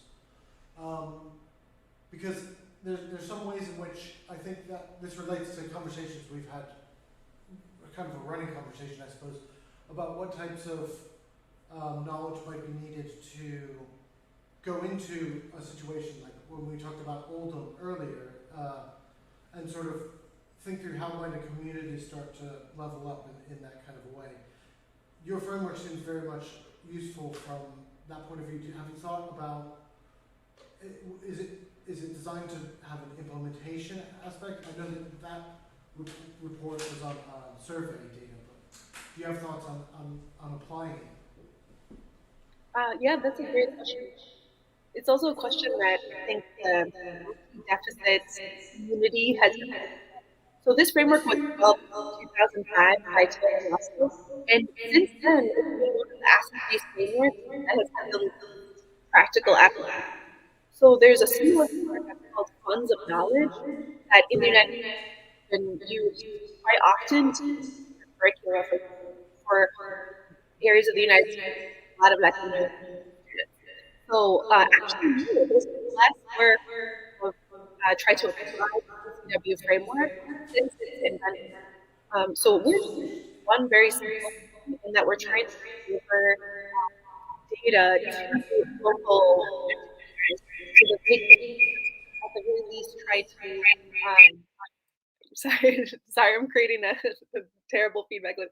But so that they can at least try to approach their students in a different way, right? So like, it doesn't sound all that radical to us to think about kind of these different strengths that students have and labeling them and giving them a name. But when we talk to students about this framework, when we talk to educators about this framework, it's like this big light bulb goes off, this big aha, like, oh, actually, I do have those strengths. And I never thought about, for example, my family's history or the fact that I have been a person of color in a white place and have developed certain skills for navigating these kinds of institutions, or I've always had to work while going to school. And so I'm actually, an excellent, time manager. These are things that students have, but they don't have words to talk about them. So one of the things we're trying to do is to give students and administrators basically just the language for talking about these things and the data for showing that students have these skills. I think the future goal is to think about employers, right? So it's one thing for universities to say, okay, students have these certain skills, they have these network configurations that are wonderful for them in a lot of ways, but do employers value those things in the same way that we do at the university? So that's the next step in the puzzle. I think that the people who work in this field have not thought about yet, that we're hoping to kind of move. That's the direction we're hoping to move in. So I hope that answers the question. Drew. Thank you both. I hope you can hear me.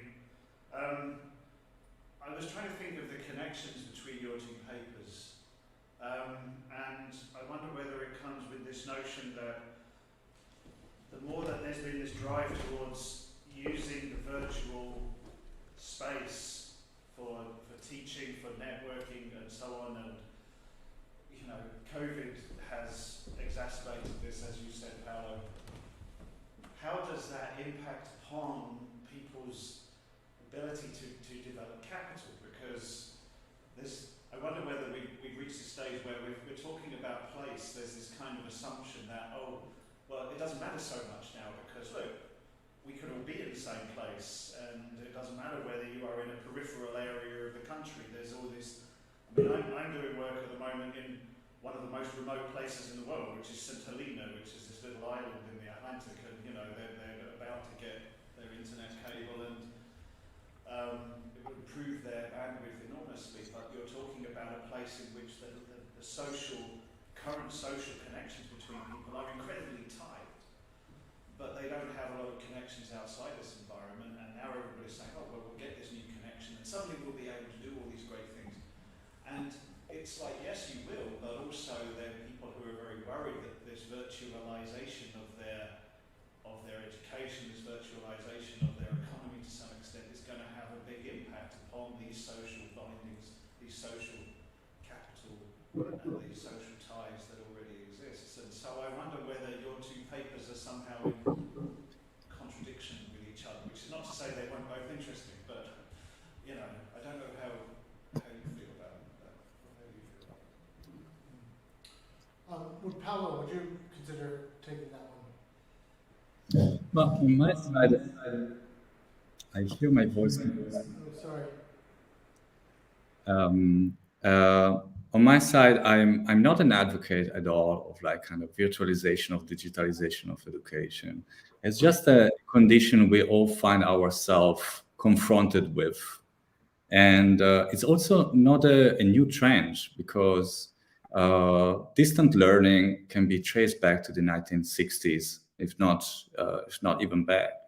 For me, the interesting point is kind of to see how these trends of digitalization that are coming and kind of hitting hard, they're always connected to a certain restructuring of the relation between the place of education and the place of work.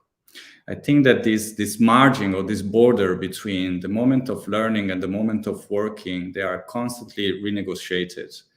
And I do not advocate for technological implementation. I'm actually very kind of slow with adopting new media and so on, but I'm also not a technophobic. For me, it's what political relation do we create on that margin, on that border between studying and working? What are the principles? What are the principles according to which we take and we draw a line in between the two? And another important aspect for me is trying to kind of understand and give away. We're talking about leveling up. I saw a very interesting comment before. I said, but leveling up to what standards? So for me, talking about the matrix, also it's to understanding who is setting the standard to which the others have to kind of level up. I use the word catching up, because technology is very often used with this idea of having to catching up with it's an ideology that is kind of behind that. It's an ideology that we need to confront. So I think I don't know if I answered the answer, but I think my two concerns or my question they go in between this line. Yes, and I think that relates perhaps to Nydia, and welcome to Ross and Kyungin. I believe these are your co-authors. Otherwise, I have no idea how you managed to find your way into the conference. But yes, very nice to see you all. I guess that Paolo's last point does does speak to the dominant cultures, that kind of tension between how much do you want to reproduce dominant capital logic, but equally you don't want to give people disadvantages if the assumption is that capitalism is not going to change. So do you want to speak on that from the other paper?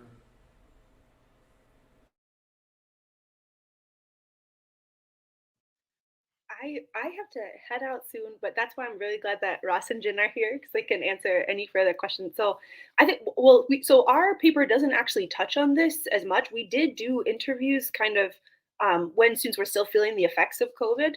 And we, in our interviews in particular, we got a lot of responses from students that the kind of online space, in fact, affected their level of engagement, right? And like, this is something I think we're hearing.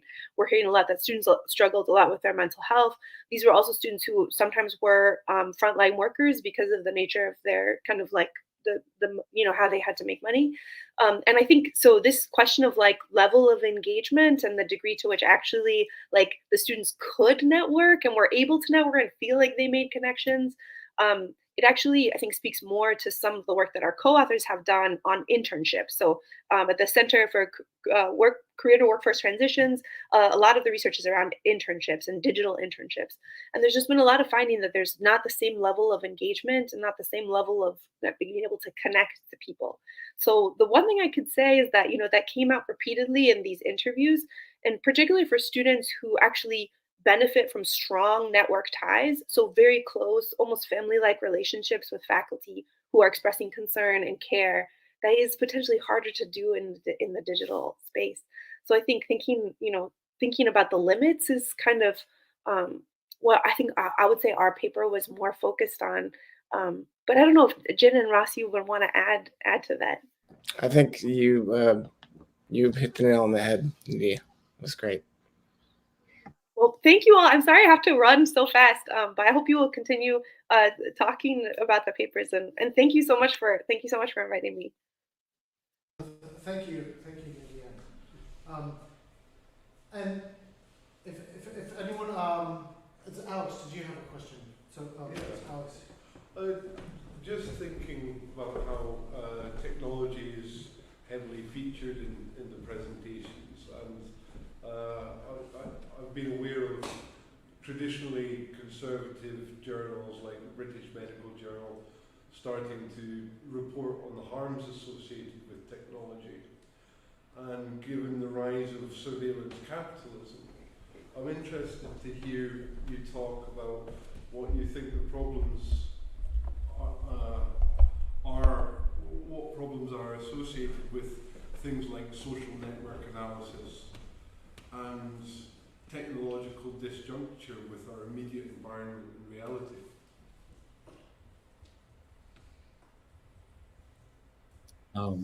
Thank you for the question. I think this falls also, been a few studies that's been made, especially during the last couple of years, on all the effects of isolation that's caused, for example, in students and also faculty members, and somehow highlighting like kind of how the individualization of kind of spaces and social relation and is causing a lot of damages. One of the things that I'm maybe concerned into this aspect, it could be to think how the prospects, for example, of working remotely, is becoming like kind of more and more of common understanding. That's what happened during the last year. If I have to be honest, I think that the main place in which technologies is hitting changes is actually not the moment of the class. It's not the moment of kind of teaching and learning. And there are certain reasons for that. There is beautiful, interesting book also read like kind of 10 years ago by Larry Cuban about, it's called Undersold and Overused, talking about the use of kind of computers and technology within the classroom. The classroom seems to be a very resistant place to this new development. the changes, I think, are happening into the management system. So what I ask myself, and I ask, what does happen that in order to recover, for example, from the loss of international students, that it's coming, for example, with students not coming from China, borders still built kind of close, or like kind of less overseas students, focus more and more like kind of on AI-driven market analysis in order to design a curricula of the university. No, that's like kind of bring into question somehow also what is the role and the scope of the university, so to say, in the place. I think the psychological effects, like kind of, and the stress that are connected to technology, they are not connected to technology per se, they are connected to the working condition. So for example, one will ask me, do you prefer to kind of teach online or in presence? I don't have a straightforward response, because for me, it's not the online or the in presence, the different per se, but a great difference is what working condition are offered to me to teach online, what working condition are offered to me in order to be in presence. And that's the place where I think also a lot of the psychological effect and stress also that are emerging from. They're not from the technological artifact per se. Just to raise a point there, I think that there is an emerging body of evidence talking about electromagnetic pollution. Hence, the British Medical Journal reporting on this is quite a significant moving forward of the boundary. So if we're using technologies that are producing these Wi-Fi fields, and the previous safety levels were never they never anticipated so much technology, so much of these fields. So it's not just psychological, it is now actually a physical environment that we have to factor, just as a point to add. Yes, and unfortunately, I have to be mindful of time, because we do have a coffee break planned, and I just noticed that a number of the coffee shops on campus will close at 4:30. So if we do want to be sufficiently caffeinated, I think we may have to unfortunately wrap this up, but I think I speak for everyone in thinking and saying that we really value the contributions that you made on the one hand from Ross and Jen. Are you both in Wisconsin or just the United States? It's very early in the morning, I feel like, for you as well, so thank you for that. I'm in Wisconsin. Okay. Not too early. It's not that at all. It's just after 10. Okay. I'm in Wisconsin. Wisconsin, okay. Okay. Well, thank you very much for joining us, and we really valued your paper. And Paolo, thank you for joining us from Germany. And do feel free to keep in touch across the conference. We'll be doing this digital learning, but for now we will break until about 4:30. So thank you, and thank you for everyone for the comments. Thanks.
still remain vaguely interested in.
Hello, Chantal. How are you?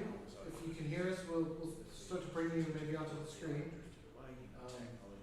Hello. And actually, just before we pull all this up, I will just give you the opportunity to say hello. So. Thank you. Can you hear me? Yes, we can hear you. Hello. Good to see Greetings. you. Hi. So what we will do next is actually, I think there'll be a means of sharing your screen. Do you want Chantal to share the screen? Actually, that would be wonderful. Would it be possible for you to run the slides from your end? Yes, I hope so. That's great. If you just share your screen, then we can manage on this end. And then we can have a running conversation with you, I think.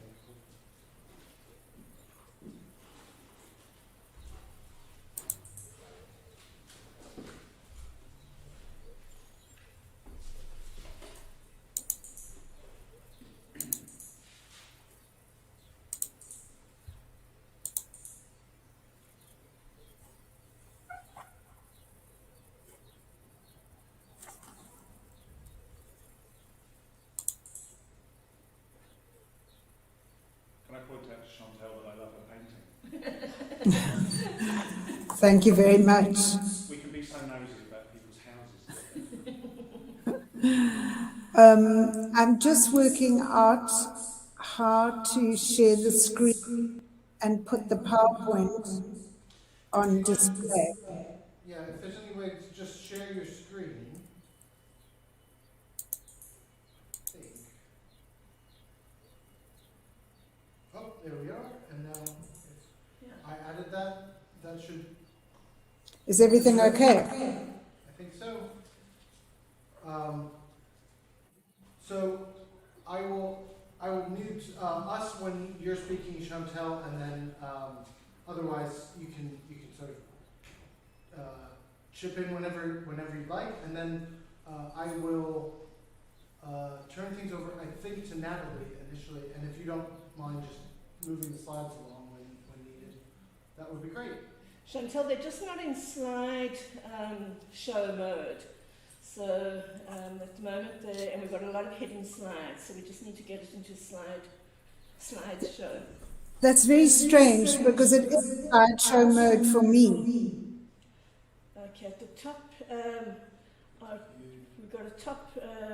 Let me put. That's Yeah, there. So. Yep. Yeah. Now is it on? No. That's interesting. I have it fully on slide. Just go to slide 8 because that's our hidden slide. I just want to see if it shows it up in the big picture on the right.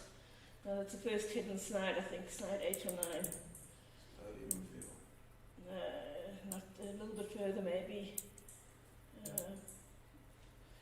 No, it's showing it. It's not, we got 39 slides and we've gone down to 15 or something. So we would much rather you saw the 15 than the 39. Okay. I mean, we can just quickly click, click, click. We'll work it out. Yeah, that's fine. We can just Yeah, click, click, click. Okay, Natalie, so is it not better you do it on your side? I don't know. It was being guided by Eric. Well, what I'll do is I'll pull Chantel off and then I'll set it up on this side and then bring you in when you're ready. All right.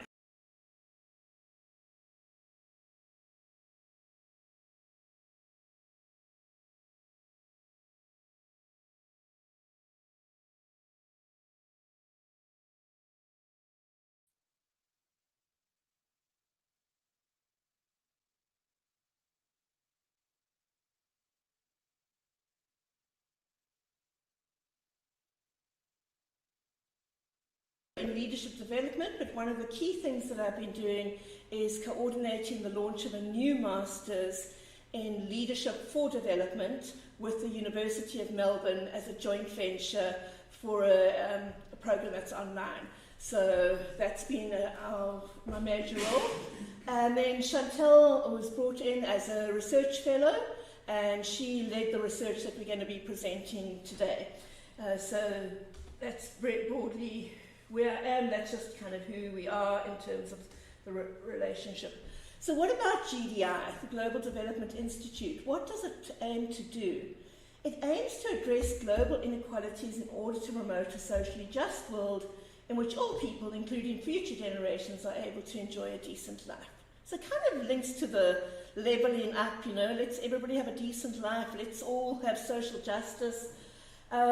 But you know, it is a focus on development. So why present this paper and our research that we did at this conference? Because we also think, what does levelling up mean in terms of complexity and systemic relationships? We are part of a global whole, and how does going into a place impact on the rest of the system? So what is the implications for global thinking? If we move right down to place, what does it mean for citizenry? And then also, how do we design educational solutions in a global world? So our project was concerned with identifying lifelong learning needs in the international sector. And what we did is, this is the broad aims of the study, but what we went and we interviewed 42 leaders of organizations, from like Save the Children Fund to very large government, UNDP, policymakers in government, so to a small little NGO in India. So it was very diverse, and asked them, what are your lifelong learning needs, and how would you like your lifelong learning educational needs for you, your team, and your organization and the sector to be met? So these are the kind of organizations that we interviewed, and you can see there's quite a diversity. And these are some of the countries that they were located in. So it really was quite a global study in terms of where we interviewed people. So I'm going to hand over to Chantel now, who will tell you how we did it. She'll talk for about 10 minutes, and then I'll come back and talk mainly about the educational implications. So. Thank you, Natalie. The methodology, sorry, there's a bit of an, I wonder if you can turn the sound up in the room. Thank you. The methodology we use comes from appreciative and is no, sorry, I'm getting a sound has muted. Okay. The methodology we use comes from the context of appreciative inquiry. And in our long, reflective interviews, we ask people questions like, what do you need to be the best that you can be in your work? And this question elicited what people need and get, and what people need and don't get. And following that, in further probing, we could find out and answer some of the questions that our research was targeting. So if we can go to the next slide, please. I'm going to talk through the 5 themes that came up in our research. So we did a qualitative analysis of all the information that came up in the interviews, and this surfaced 5 themes. So I'm looking for slide number 13. Thank you. Number 13, the one just before that. Thank you. So these 5 themes are divided into two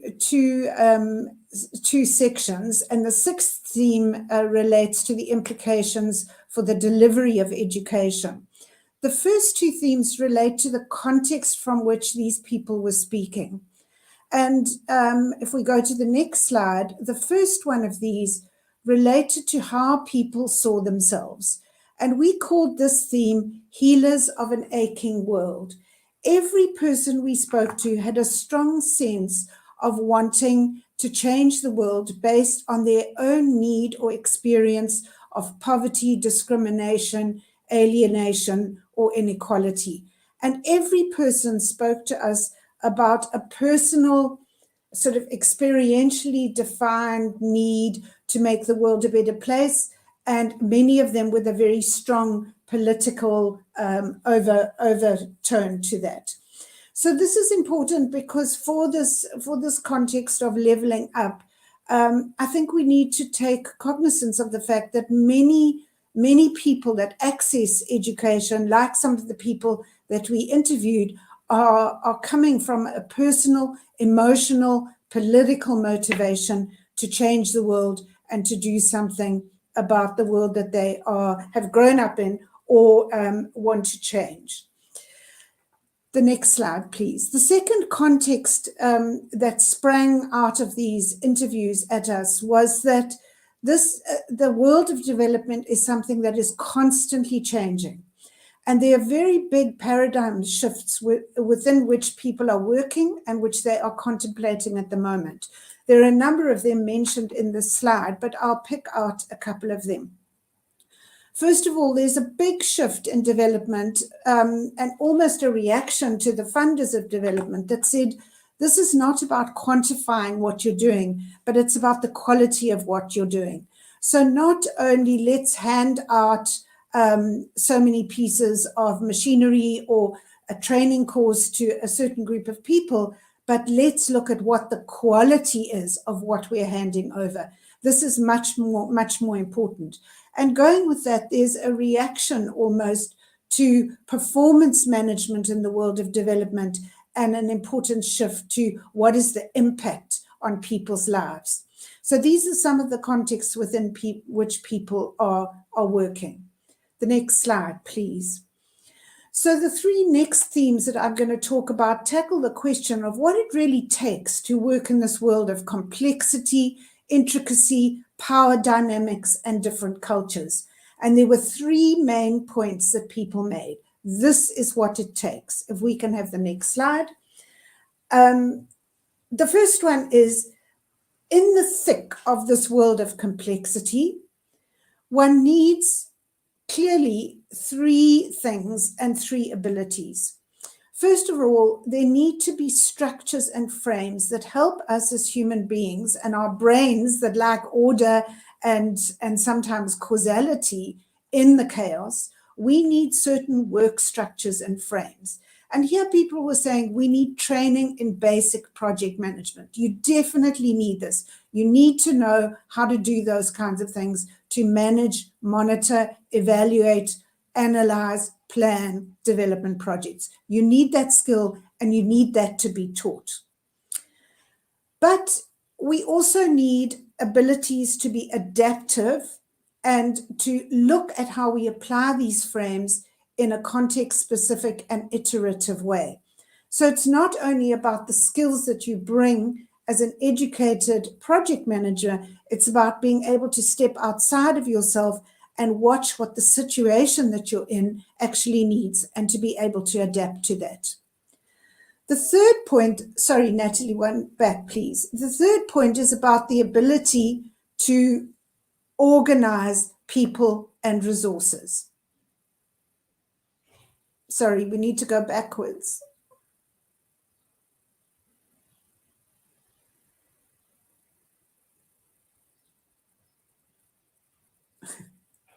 I think it's slide number 19. Next.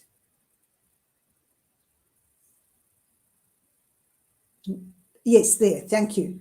There needs to be the ability to manage well, to manage people and resources, to organize what you're doing in this complex and sometimes chaotic situation. And this involves also being able to operate in networks and partnerships. So in the thick of development, these skills are what's needed, and this is what helps. Next slide, thank you. So now we get to individual skills. There are certain skills, what we call cognitive or thinking skills, that people appreciated, need, and are advocating. So again, this is what needs to come out of tertiary education for people working in this context. First of all, critical thinking skills. The ability to understand your own individual perspective, the ability to individualize and not always to follow blindly, to question, to differentiate, to take an observer position, to distance yourself and reflect on what's going on. Secondly, in the picture at the top, the ability to take a multi-perspective view of things. And this relates to cultural contexts, but also to be able to reflect on how what you're doing is affecting other people. And the third thinking skill that's needed here is the ability to think, systems thinking, the ability to understand the embeddedness and the resonance across complex interconnected systems.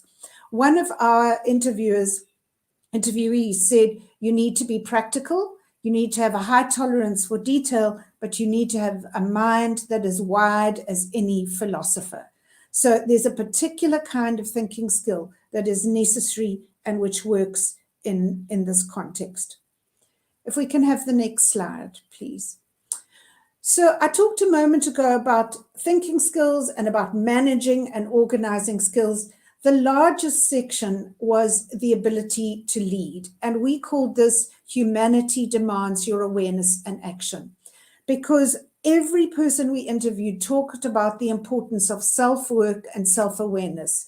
That's why we've placed this icon in the middle of our diagrams. Emotional intelligence, empathy is what was mentioned as important and necessary. And most importantly, people appreciated coaching to help them to use themselves as an instrument of change in this world. And from this strong foundation in the self comes the ability to work with confidence, awareness, sensitivity, and skill in intercultural environments, especially when there are power dynamics about race, gender, economics, etc. One of the surprising points that people talked about was the issue of giving and receiving support.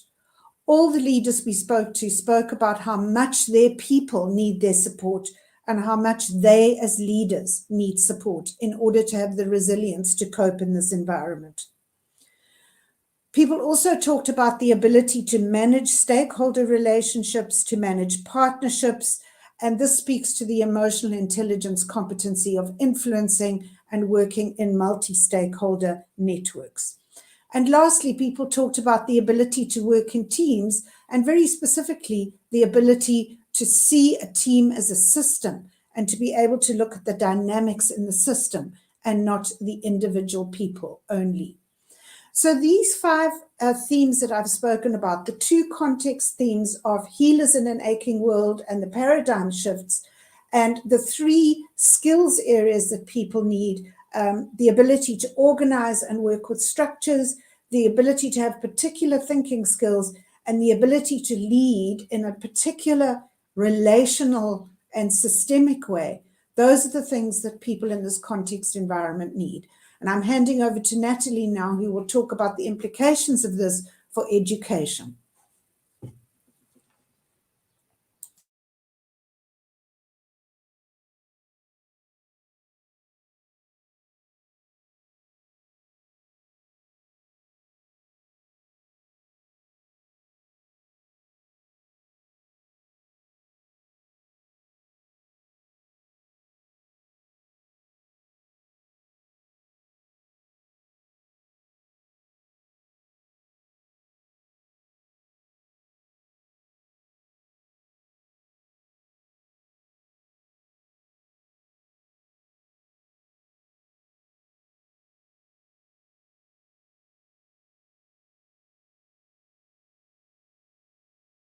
Particularly the sort of global north and the south kind of debate or paradigm. They wanted people to look at things differently.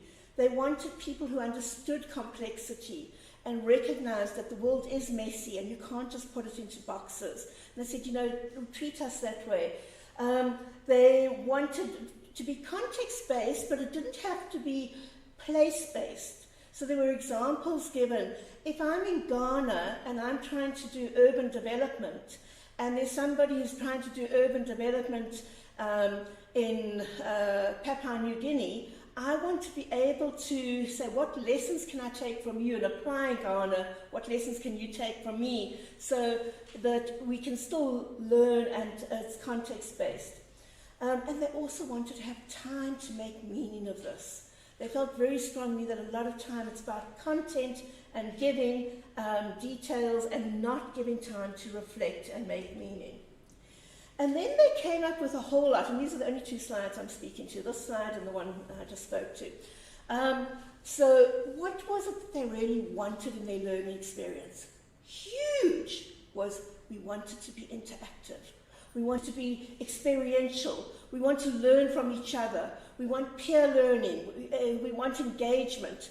We do not want to be taught and not participate and engaged.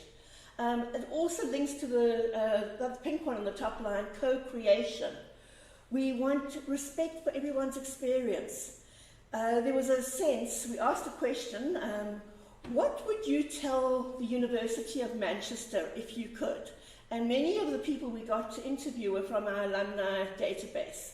So that was how we got access to some of them, not all of them. And people were saying, respect what I'm doing in my community. You as an academic don't know it all. I don't know it all. Have respect for each other's experience. There was a sense of that competition, that it's an either or, and we're not mutually respectful.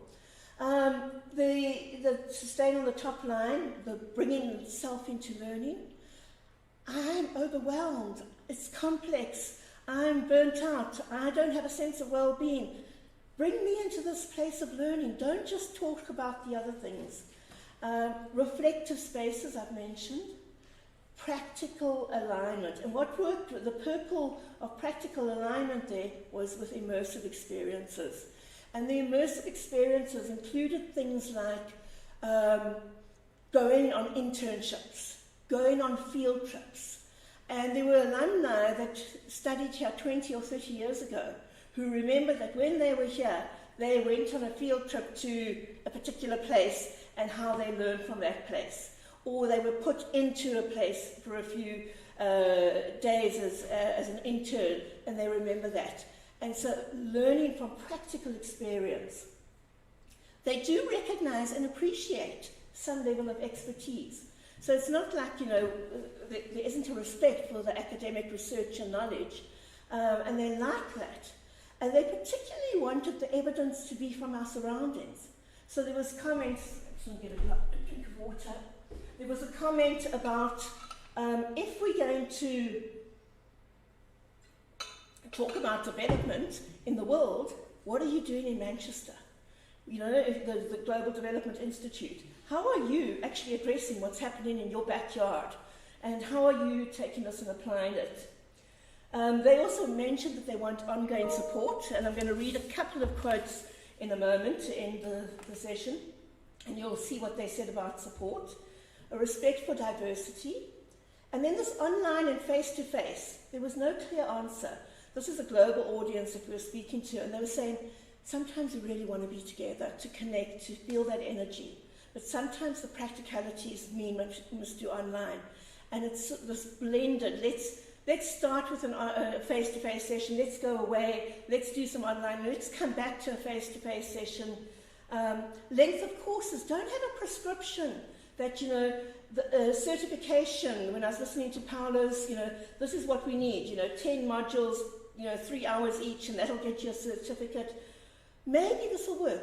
Some of the leaders were saying we want to have a forum where we meet, a community of practice, where we meet once a month and we learn from one another. That's what the university can provide us, not a course. So there was that. And then there was also do relevant research, draw on us as practitioners and bring us into that. So these were the things that were the lessons that we learned and that we need to put into our design. I'm presenting this next week to our to the Global Development Institute, and we're going to say what are the implications for designing lifelong learning going forward. But I just thought I'd end with some quotes in the voice of the people that were interviewed. So I've just got a handful of quotes. Universities teach content and they forget to focus on process. So I think the first thing is to try and build across multiple disciplines within the universities and training colleges. Have courses that have a curricula that respond to the reality of the context in which people live and work. To stay relevant is to connect. I'll give an example. A program I work with, an Advanced Masters in International Development, is for students who have finished their masters. It has a focus on practice. The evolution of that institute started with development organizations. Students work 4 days a week, and then they come together on the 5th day to share their perspectives of the organization. We need to think outside the box.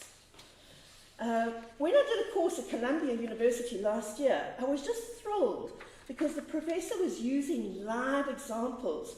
We were crossing over to countries. We were dealing with real-life case. There was somebody from that country, that city. They gave us more background. It wasn't reading a dry text-based case. If the university is not tied to the city it's based in and its issues, they should be looking at this. The equity and issues in Manchester, look at what has been learned and how we can apply it. Manchester should be looking at that and framing a way of looking at social equity issues, asking, what's your experience before you preach to the others? The university is not good at self-reflection, especially under Boris. I'm quite sceptical of summer schools, training courses. I truly believe you learn the most through immersions in a context, to live a different reality for a while. You have to experience it, not go on anti-bias training because it will still hold your belief. I learned, being in organizations, what they do better from cross-fertilization. And the last one, similarly, when the university develops a curriculum, how it receives people who need capacity building, how are they assisted to re-enter back into the system from which they came, with their different capacities? How do we improve the likelihood for the impact to be bigger? Are there things we're not attending to? Do we just let them go? Then we say, okay, we're done with you. You can disappear into the planet. But that might also be uncomfortable. The body throws up. Thank you. Are there any questions?